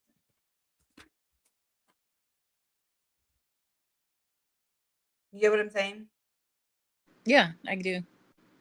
And I feel like it's all kind of that, like, on that linchpin of like, oh, well, there's nothing else. There's no other options. There's no better way. But there are better ways. And I feel like if you pull out that linchpin with AA, where it's like, oh, actually, there are better ways to get off of alcoholism or off of alcohol, cure yourself of alcoholism. You can literally be cured. And this says you can't. It says you're going to be doing this for the rest of your life. And Bill was doing it for the rest of his life. According to witnesses, he was asking for a drink on his deathbed. If you're going to be this includes battling it forever. And maybe if this was the only option, where it's this or battling it forever and being a drunk, okay. But now we do have better options. Science has advanced. He wrote this shit in the fucking 30s. You know, an alcoholic in my life, I said, like, how did this start? And we were talking, and he tells me this story of how, like, he had so much anxiety every night, and high pressure job and stuff like that, so he would drink, and it would cool down his anxieties. And you see that all the time. I mean, I see that in my job all the time. There's some stress on my job, and some of my coworkers drink an awful lot, like every day. And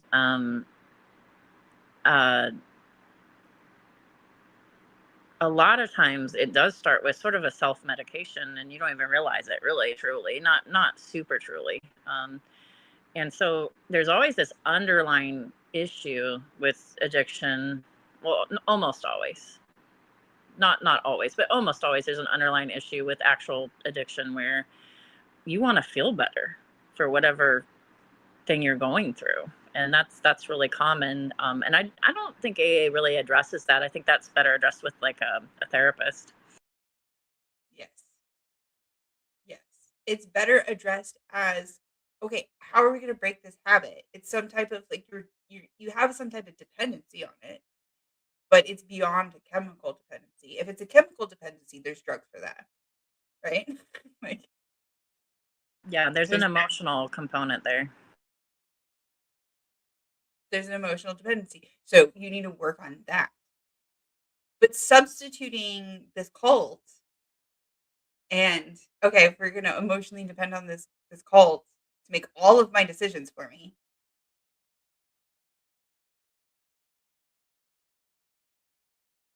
I mean, here I am. Yeah, 20 years later, almost. Just now, getting my fucking life back on track. Just now going back to school. Because they told me that I wasn't capable of doing that. And that's terrible. And then, like, you could have had like a more awesome success story had they encouraged you. I could have a master's degree and a fucking career by now. Yeah. The other thing is too is again, AA doesn't really address the unhealthy patterns that we all have, not truly. And there are a percentage of people that want to drag you down, and that's another thing too. Like, did you ever feel like you ran into that? Because I've run into that in churches. I've run into that in group therapy where I'm like, whoa, you're trying to just suck us all down the drain, aren't you? There were a few different groups like that. And I did kind of learn to sort of identify that. Um, I ended up in a sort of mean girls group pretty early on in my recovery when I was in jail. I got out of jail and I went into like a rehab facility that was a 12 steps rehab facility. It was like a ways away from the town that I was living in at the time. I decided to move back to like my college town, but not go back to school because it was the middle of the semester at that point. And they talked me into like going into like a halfway house, basically, kind of thing. And it's called recovery house. It's like a 12 steps recovery house. And at that point, I just kind of like applied to like the ones that were in like the areas of town that I knew, kind of thing. Not, I don't think I applied to all of them, but I just like applied like starting on one side of town, kind of thing. And I got in pretty quickly. And I didn't really like look into like the dynamics of the meetings and stuff. I was just like, whatever, there's meetings in the area, and I'll go. And pretty quickly, like, people were like, "Oh, you're from that house? Like, you don't seem like those people that are from that house."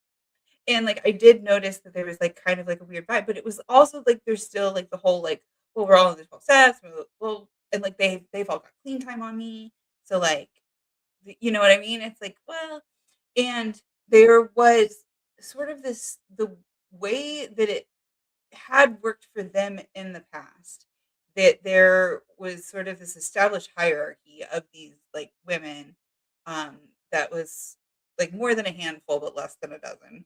And that they had kind of fit into this pattern where they also had like meetings and stuff that were going on there. They had since ceased the meetings because they had had like this weird blowout. Now before this, they always had like this it was like the newcomers room where they had like basically two beds that were like kind of always rotating. Which when you think about it in retrospect, like why were they always like there was always two beds that were fucking rotating? Is because they basically expected like two people to always be relapsing. But that room was like the newcomers room. And then when I got there, there were three other bedrooms that were like two-person bedrooms. Two of them were two-person bedrooms, and one was a single-person bedroom that were also unoccupied. And they were like, "Hey, as soon as you do like your probationary period, you basically get your pick of any of these because we had like five that fucking left." And it's like, "Oh, okay." And then I started going to these meetings, and they're like, "You don't really like seem like those girls, but like also," and I was like, "Oh, like I actually don't know like the girls that you're talking about because like they're all gone." And like some people were like, "Yeah, but like there's also, and but then it was like you have this we have these sort of like rules and guidelines where we're not supposed to like bring outside shit in. But when you live in a recovery house, it becomes a very fucking blurry line, right? So it's like, well, these are the people I have to live with, right? So of course I'm gonna like side with like the people that I have to live with because like we have this like family dynamic, right? Like I just moved in, slotted into the family. But then you kind of realize that there's this weird dynamic in the sort of like the clicky house. And they started like giving me like disciplinary action for shit that like I wasn't even like doing anything. So like they would say, "Oh, you aren't we see you here in the middle of the day and you're not working enough hours to be able to like be qualifying. So we're going to give you disciplinary action and you have to pay us like extra every week because you're not working enough." Jeez. And I'm like, "But I am working enough." Like you had to be like working, I think it was like 20 hours or whatever. And then if you weren't working 20 hours, then you had to be like volunteering for stuff. And like I was working that 20 hours. They're like, "No, you need to be like going and like volunteering at more meetings and shit." And what it was I did housekeeping. And I didn't have like a place to like go for like my lunch break.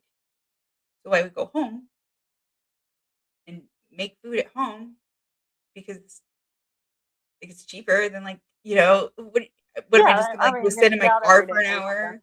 Yeah. Exactly. Like it's so I would just come home and hang out for a little bit, maybe watch a video on YouTube and then take off. And they were like, "No, you're not working enough." And I'm like, "Do you want to like see my pay stubs where like I fucking clocked in and out of fucking work where people paid me to be at work?" And they're like, "Well, no, because like you do housekeeping, so like you could just be lying about that." And I'm like, "Do you think that like my boss does not fucking check up on me?" Because it wasn't like I was doing housekeeping for myself. Like I was getting paid by a company to do housekeeping and like getting a paycheck. Like you don't think that my team leader or my boss are gonna fucking check up on me and like make sure. Yeah, it's weird. But like they would do that kind of shit. And then like the one time they like I can't remember what it was that it was like I like left a note that was like, "Hey, I'm just to clarify because like the rules weren't clear about like what thing that we were able to do on like the one rule." And I was like, "I'm doing this because like the rules aren't," and I wrote it on like the board and like somebody didn't see it and like assumed that I had done it the way that everybody had been doing it for so long. But like again, the person who normally teaches you how to do that wasn't there.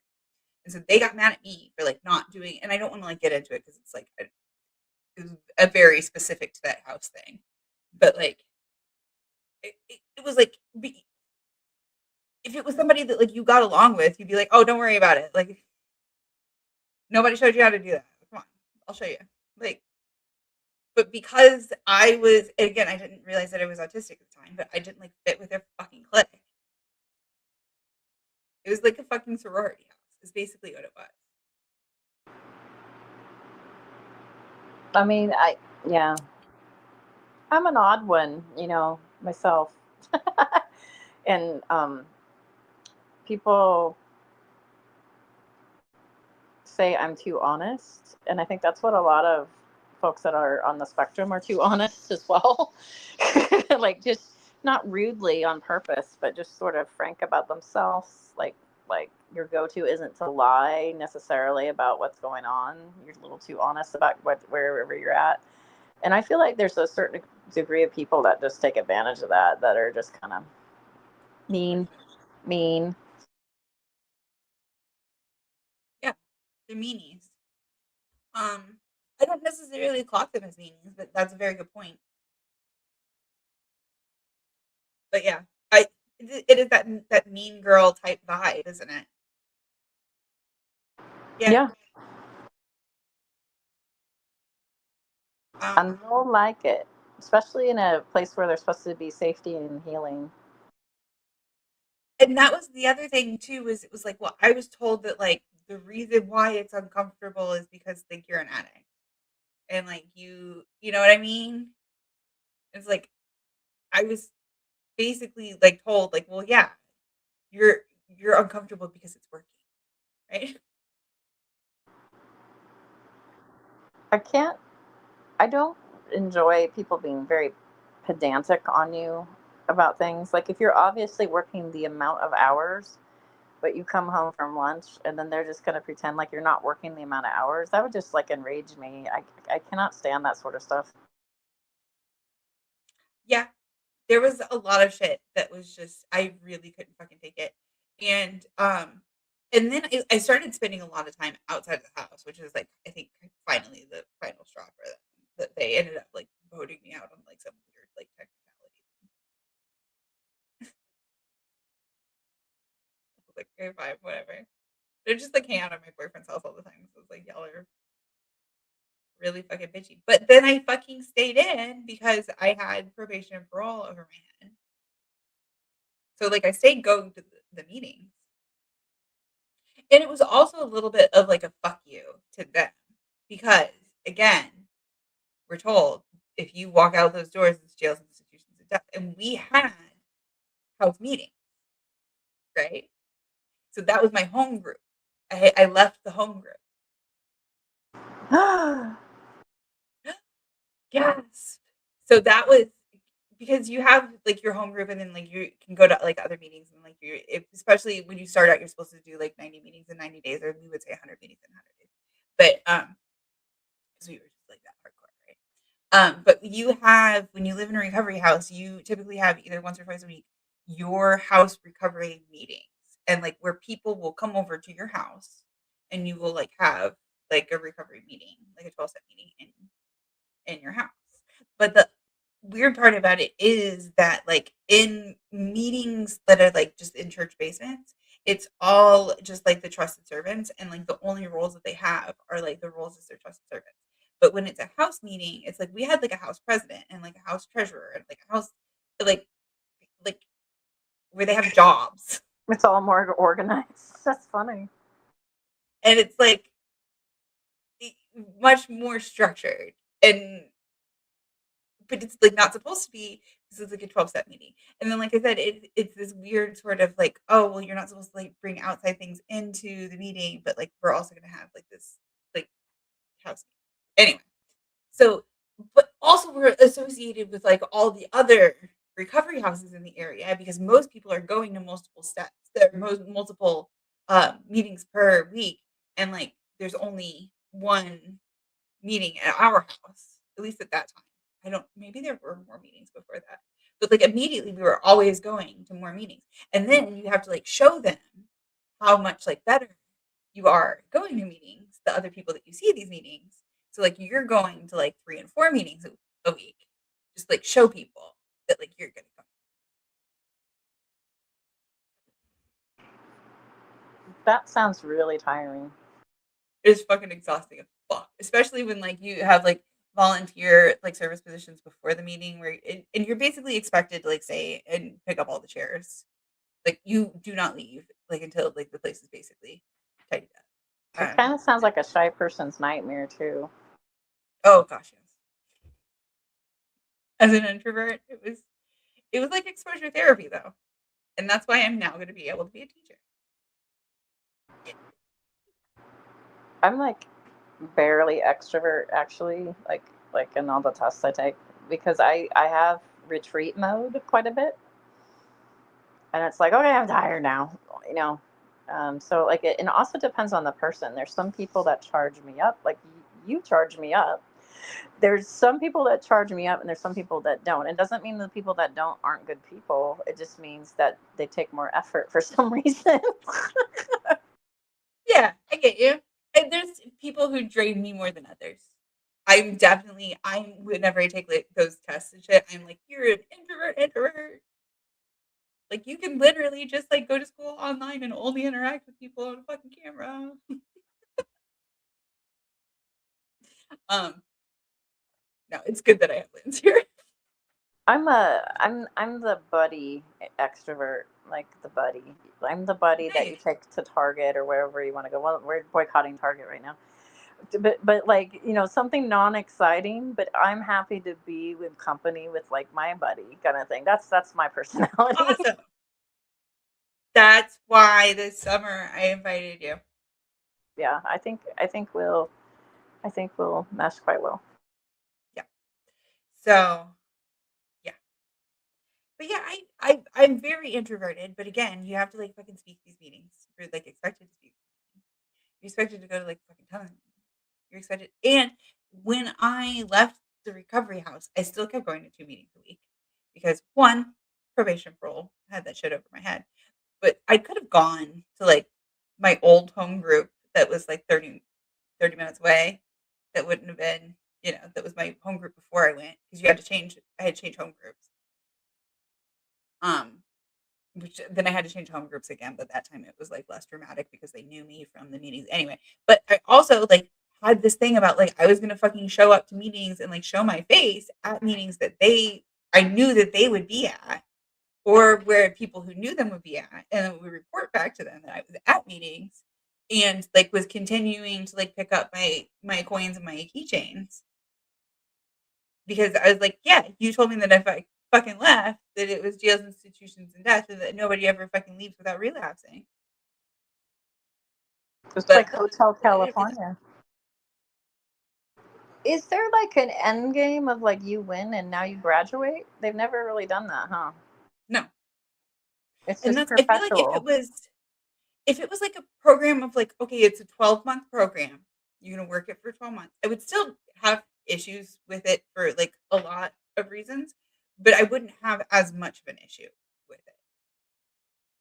Because I've known people that for a time, and I think we've discussed this already, kind of, but like that have been addicted for a time, and they themselves were like, "Oh, this is not working out for me anymore," and they would just stop. And but for a while, they would find themselves not able to stop, or yeah, stop. But then suddenly it became very unappealing to them. And there could be like an emotional reason or a disaster or, any reason, but, um, or, some people are less tolerant eventually and they're like, this, I feel more worse than better, kind of thing. Yeah. But like those folks oftentimes aren't lifers. That was kind of how I first got out of the rooms, was sort of this realization of like, I don't think that all of this shit is true for me, because like I just quit, and like I didn't, like, maybe I wasn't an addict, was the conclusion that I came to at first. I was like, Yeah. well, maybe I just wasn't an addict, Like because I, I go can see on. cannabis as being emotionally attached, but it doesn't really have a physical depend. Well, they haven't been able to prove a physical dependency that I've seen, like a decent one. Like it's one of the easier drugs to stop. So it's just so funny that that's the drug that got you in trouble when there's so many others that are just like danger zone and that one. Well, and people would ask me, what is your drug of choice? That's what it is. Your drug of choice. And I had like this whole like thing that I would be like, oh, well, it wasn't like a specific drug. It was just like the whole like lifestyle. And like sort of it was, but like also like I've told you about, like I went through some shit. Okay. Like I went through some shit.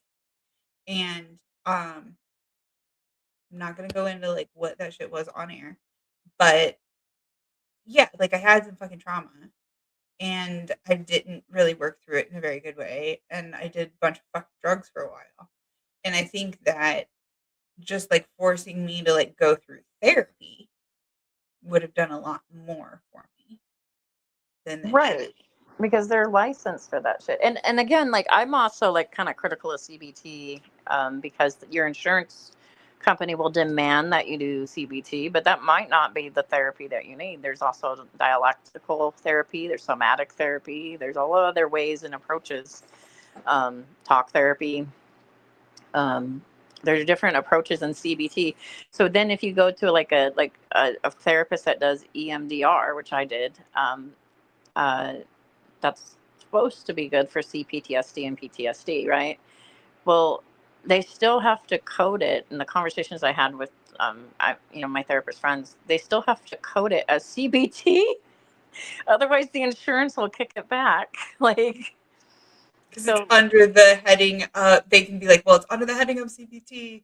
So right. therefore, Yeah. And so, like, the problem with CBT is cognitive behavioral therapy is, it puts all the pressure on your frontal cortex, and it tends to not work as much with PTSD and CPTSD, especially CPTSD. And it doesn't tend to work with, what is it? The thing that Shani has, borderline disorder. oh, But it's like shoved down your throat. And I'm kind of like a fan of like, let's try everything. Let's throw everything at it, kind of thing. And I've not had much help with it, but I wondered that if it's maybe because I'm like neurodivergent. That like all the things that it's like trying to like teach me how to do is all like shit that I've already fucking like learned on my own yeah, through fucking doing that fucking shit a million. I once went to a therapist and they put a paper in front of me, and I think it was, and you can probably look it up online, 50 ways to untwist your thinking. Kind of like you know, people that are stuck in like rumination and stuff like that. And a lot of the stuff I already employed or tried to, kind of thing. But there were some things that I hadn't employed yet. And so it was kind of helpful because it was sort of like speaking a different language, kind of thing. Like I don't tend to do this, but I tend to do that. Like I have like a little bit of a dark humor streak, and it makes me feel better sometimes during disasters like the hospital experience that I had, to say at least this didn't happen, and I'll say something really catastrophic, and it actually helps me because I'm like, at least that catastrophic thing didn't happen, I'm in a better place.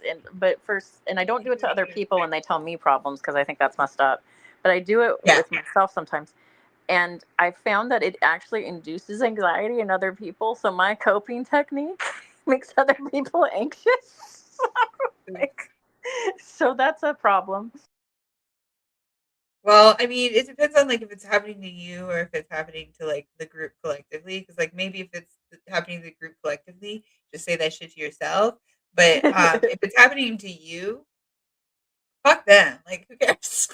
Like, you almost died. Like I would be making jokes. Like if I got attacked by a shark, there would be so many jokes about it. Yeah. Okay, we're not going to the ocean. Like that's not. We're not doing that. I live by the ocean. Are you scared of the ocean? You're No, landlocked where I you just are. don't like it. Oh, okay. Okay. I lived in Florida. Like, I mean, I've had Yeah. hurricanes where the ocean comes to you. Our ocean here in California is cold. We're nothing like Florida. It's gross. Your I beaches are like, mean, I like swimming in fish poo. no. What's that? Florida, we have nice Seaweed? beaches.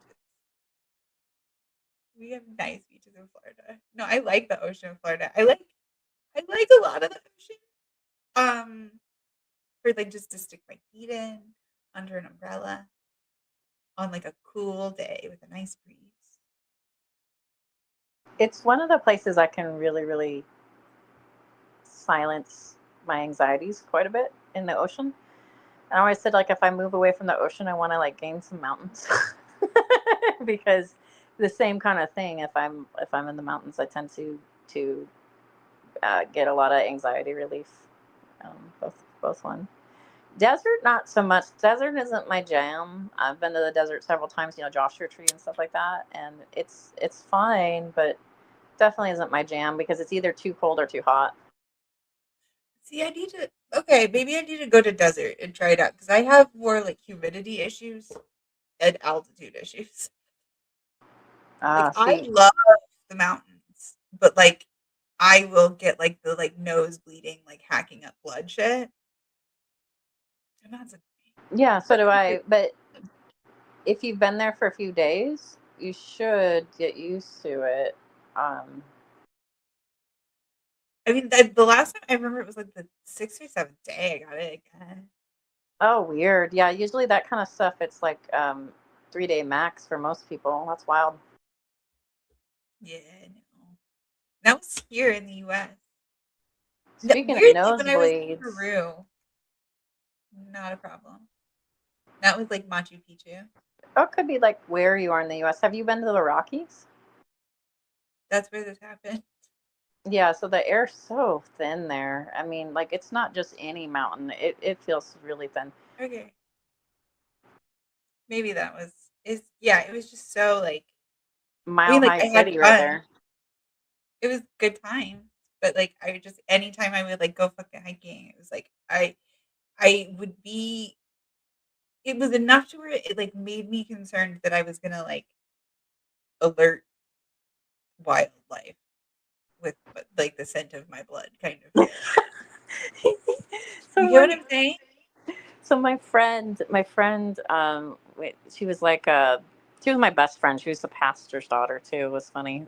She's still really cool. She her parents yanked her from San Diego and brought her to Denver on her senior year. So she was so bummed, and I was like super bummed too. I was like, oh no. And she was like a year younger than us, but like we went like to the same church and stuff, and we were buddies. And uh, they yanked her, and I kid you not, I got invited like during the summer to hang out, and so I was in Littleton, Colorado, and we went and checked out the schools. She almost went to Columbine that year, and just for some reason there was something, I don't remember why, but she ended up going to another school. But anyway, I had never seen campuses like this. So I come from open campuses. So, and I was a homeschool kid anyway too, but whenever I've been on a high school campus here, they're all open campuses. There's a building and you walk across to the other building. Like if you ever watched Buffy the Vampire Slayer, like they have a lot of hall stuff, but really it's on the outside in California usually. Everything's like building, and there's very few like It's out all. in Florida too. Yeah. Yeah. So like the first thing I thought of, and this was before Columbine, was this feels entrapping.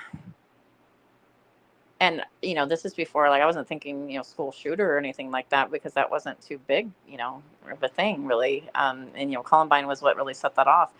But I remember thinking Like the that, and then when compound. Columbine happened, I was like, "Oh my gosh, is that your school?" And of course, like everybody's freaking out, and she's like in lockdown, and and it turns out like, oh, it's the other school. Okay. But anyway, um, I don't know why I told this story. There was some reason I was telling it, and I just forgot. Something about It, I entrapment. It feels like you're trapped there. Yeah, but I Or think it was something. like actually about like the thin air, because I remember having like nosebleeds and stuff like that with the thin air too. But I'm like at sea level, so I'm like low. Nice. So when I I go to don't know where I someplace am. else, it's like way. Yeah, I don't know what level you're at, but I'm at sea Not level. far above sea level. I'm not far above sea level. And I'm in Missouri, so it doesn't fucking matter. Yeah, it Not in the doesn't mountains. matter. We're not anywhere close to an ocean. So it Look, I doesn't gotta matter. confess to you, and I've never been to Missouri. I've never been to Missouri, but I've called it Now misery you're going. before. Oh, it is.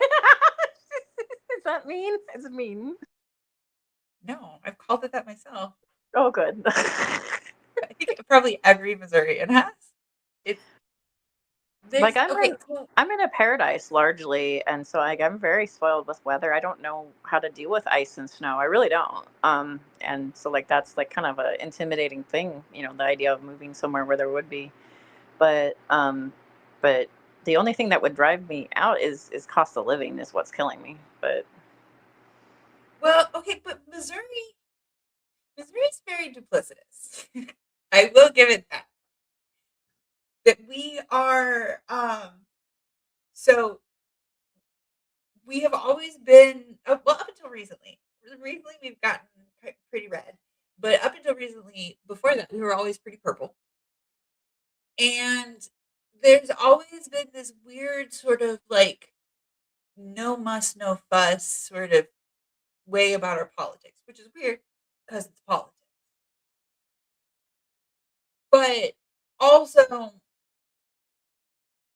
like that can lend itself to like a good old boys club in a way, but not as bad as like it doesn't get like out of hand, if that makes sense. right, And there are like very much nice things about Missouri, but there's also very like backwards things about Missouri.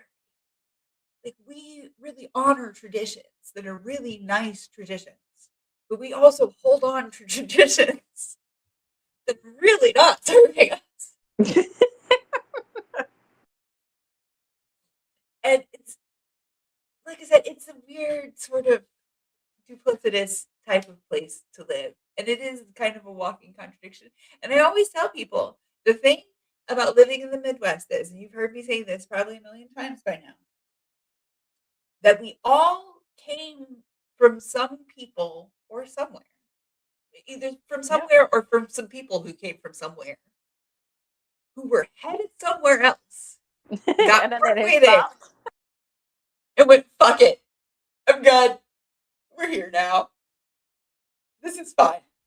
This is I mean, good enough. I've wondered about like the cold tundra states like Minnesota, and like they're like Minnesota, and they're like Minnesota. this ice and snow, this is awesome. And but Some then people again like the ice and snow. there were a lot of Scandinavians that moved to Minnesota like in the early days too. Some people like the ice and snow. The thing about Missouri is that most of Missouri, you get the ice and snow, and you also get like fucking hot, humid, 100 fucking degree weather. And you get twisters. And we get twisters. And you got water moccasins. Don't worry about the water moccasins. The water moccasins are fine. The twisters are fine. Don't fucking worry about it. Like pretty much like everywhere in the South, water is suspect. Dude, okay, like Sammy was saying about the fucking spiders down there, the fucking like size of your face. Like, where was that? You don't have shit like in Australia. They have yeah, well, I'm not gonna talk about Australia. They're freaky. Face. They got box jellyfish over there. Yeah. Okay, those kind of look cute though. But anyway. No, they look cute, but like they're like the problem is you don't see them and then they sting you. True. And then you die. And then you're dead. See, that's where you should be afraid of the ocean. It was funny. One time in a Discord, somebody was telling me they could outrun a crocodile. I was like, no, you can't. And they're like, yeah, I can. I'm like, do you know how fast they are? You're underestimating the crocodile. If it's a small crocodile, you can probably outrun it because they have short legs. Yeah, but like and crocodiles are so much worse than alligators because they have like the power of the upper jaw and lower jaw, so like they're even more powerful. You have the big heads. Yeah, they're huge. And hippos too. Don't mess with hippos. Well, in Florida we did not have hippos. We had alligators. One thing you don't have. We had alligators, crocodiles, cougars, monkeys. Pythons. Yeah, I mean, like, so not natively, but yes. And then, yeah, you got a lot of invasive species, pythons and iguanas. Right now, I accidentally ended up in the algorithm where falling iguanas. There's a falling iguana algorithm, and I fell into it because of the coldness, and iguanas are like falling from the trees, like oh. And then people are like saving them. Oh, well, that's nice. Iguanas. I hope that it's like the actual rescue channel, but anyway. Iguanas are like pest control. Yeah, we probably could use the iguanas. I don't know. I'm saying probably because I'm not an ecologist, and like, I don't want people like getting mad at me in the comments, being like, "It actually iguanas." I just know that the pythons are harming the alligators. I know that. Yeah, we don't like the pythons. I know that the pythons are not great. Also, pythons like just grab it. Unless it's like bigger than you, you just grab it. Yeah, I was watching a video where the guy was like yoink, yoink, and he's like grabbing them all. There's some people that actually sort of hunt them, and I'm assuming actually do murder them, unfortunately.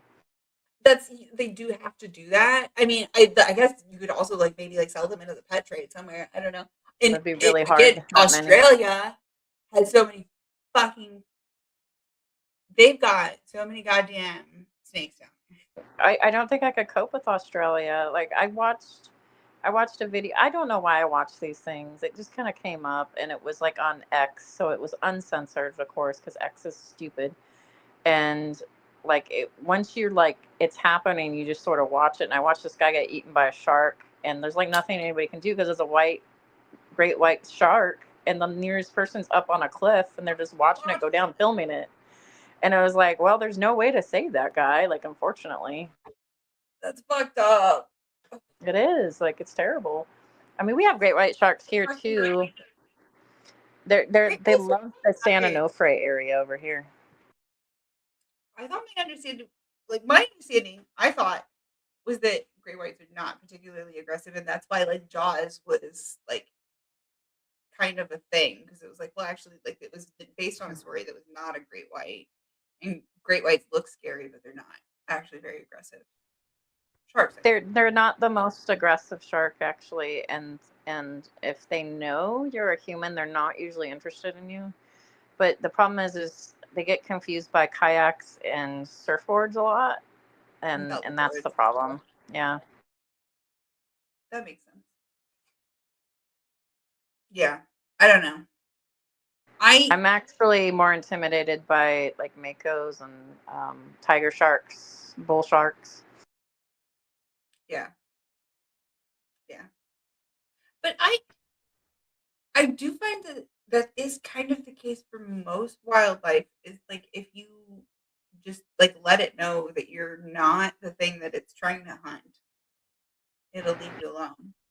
It's also a timing thing too. Like if the animal's hungry and they don't normally hunt you, but they know you're easy pickings, they're gonna hunt you. And so like that's the thing is like, like an obvious tell would be like um, with bears after they hibernate, they're really ravenously hungry. You don't want to hang out with them. And I think most of the bear deaths that they've said, like, we're like, we hang out with the bears, we're friends with the bears, and then they go, I've been eaten. It's not like cool. It's happened to at least what 3 or 4 people that have like been like buddies with the bears, and then the bears turn on them. But like Don't it's be buddies about with bears. yeah, don't be buddies with the bears. They eventually get hungry and they look at you and go, You look easier to catch than I would anything else. rather have pizza, but I'll take this hot dog. Exactly. So true. Yeah. Respect to the wild animals are wild animals, people. Please don't get eaten by bears. My goodness. I would be terrified We're of a not going anywhere grizzly, that we can get beaten by bears.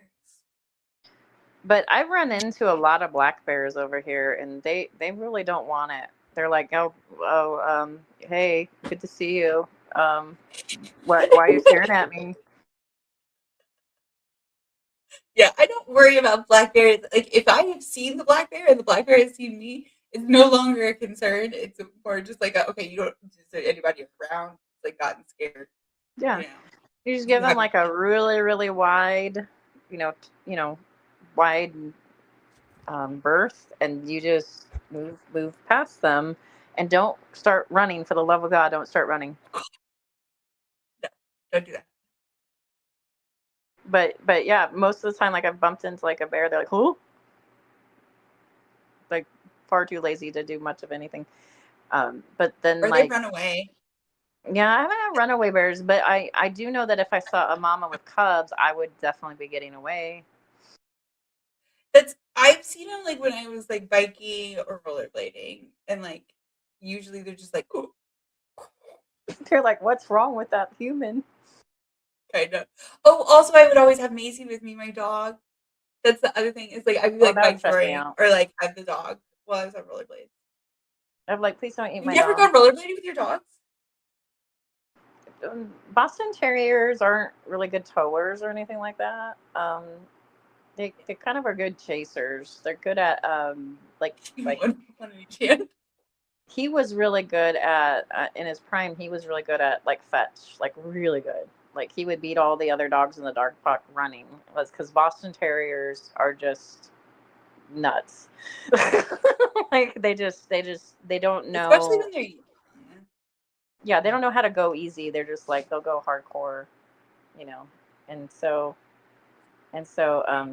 he was like Bolt the dog, you know. Yeah, that's a good way to put it. They don't know how to moderate. And then Sally got injured and when she was a puppy by a husky, even though she's part husky too. The husky threw her through the fence, and yeah, she just has like kind of like a permanent limp. And the vet says she's fine, but she doesn't like to run. She's not a runner, so no We're rollerblading. at we're at almost 2.5 hours, and we are down to like one person viewing, and I don't even know if that's actually a real person viewing or if it's just one of us has a window open. We should probably sign off. All right, guys. And then maybe we'll just continue this conversation out there. If there's someone there that's watching, thank you. Thank you for watching. Let's Thank you for practice our whoever's wrap up. watching. What was that? We need to practice our wrap up. We do need to practice our wrap up. Absolutely. Oh my gosh, we're up to 2 now. Did you All open the right. window? You can We find me are at getting Holy off here. Spackle on my channel. Go follow the Holy Spackle. She's much more interesting than I am. No, Oh, I don't know about that. I think I, you probably are I'm pretty actually. vanilla. I'm trying not to put myself down. It's my New Year's resolution. Um, Until next time, I'm going to be here next week. Doubting Thomas, thank you for the inspiration because I'm going to be here Tuesdays and Thursdays. Tuesdays is going to be a little bit more structured. Thursdays is going to be a little bit more loosey-goosey, and we're going to have some guests on.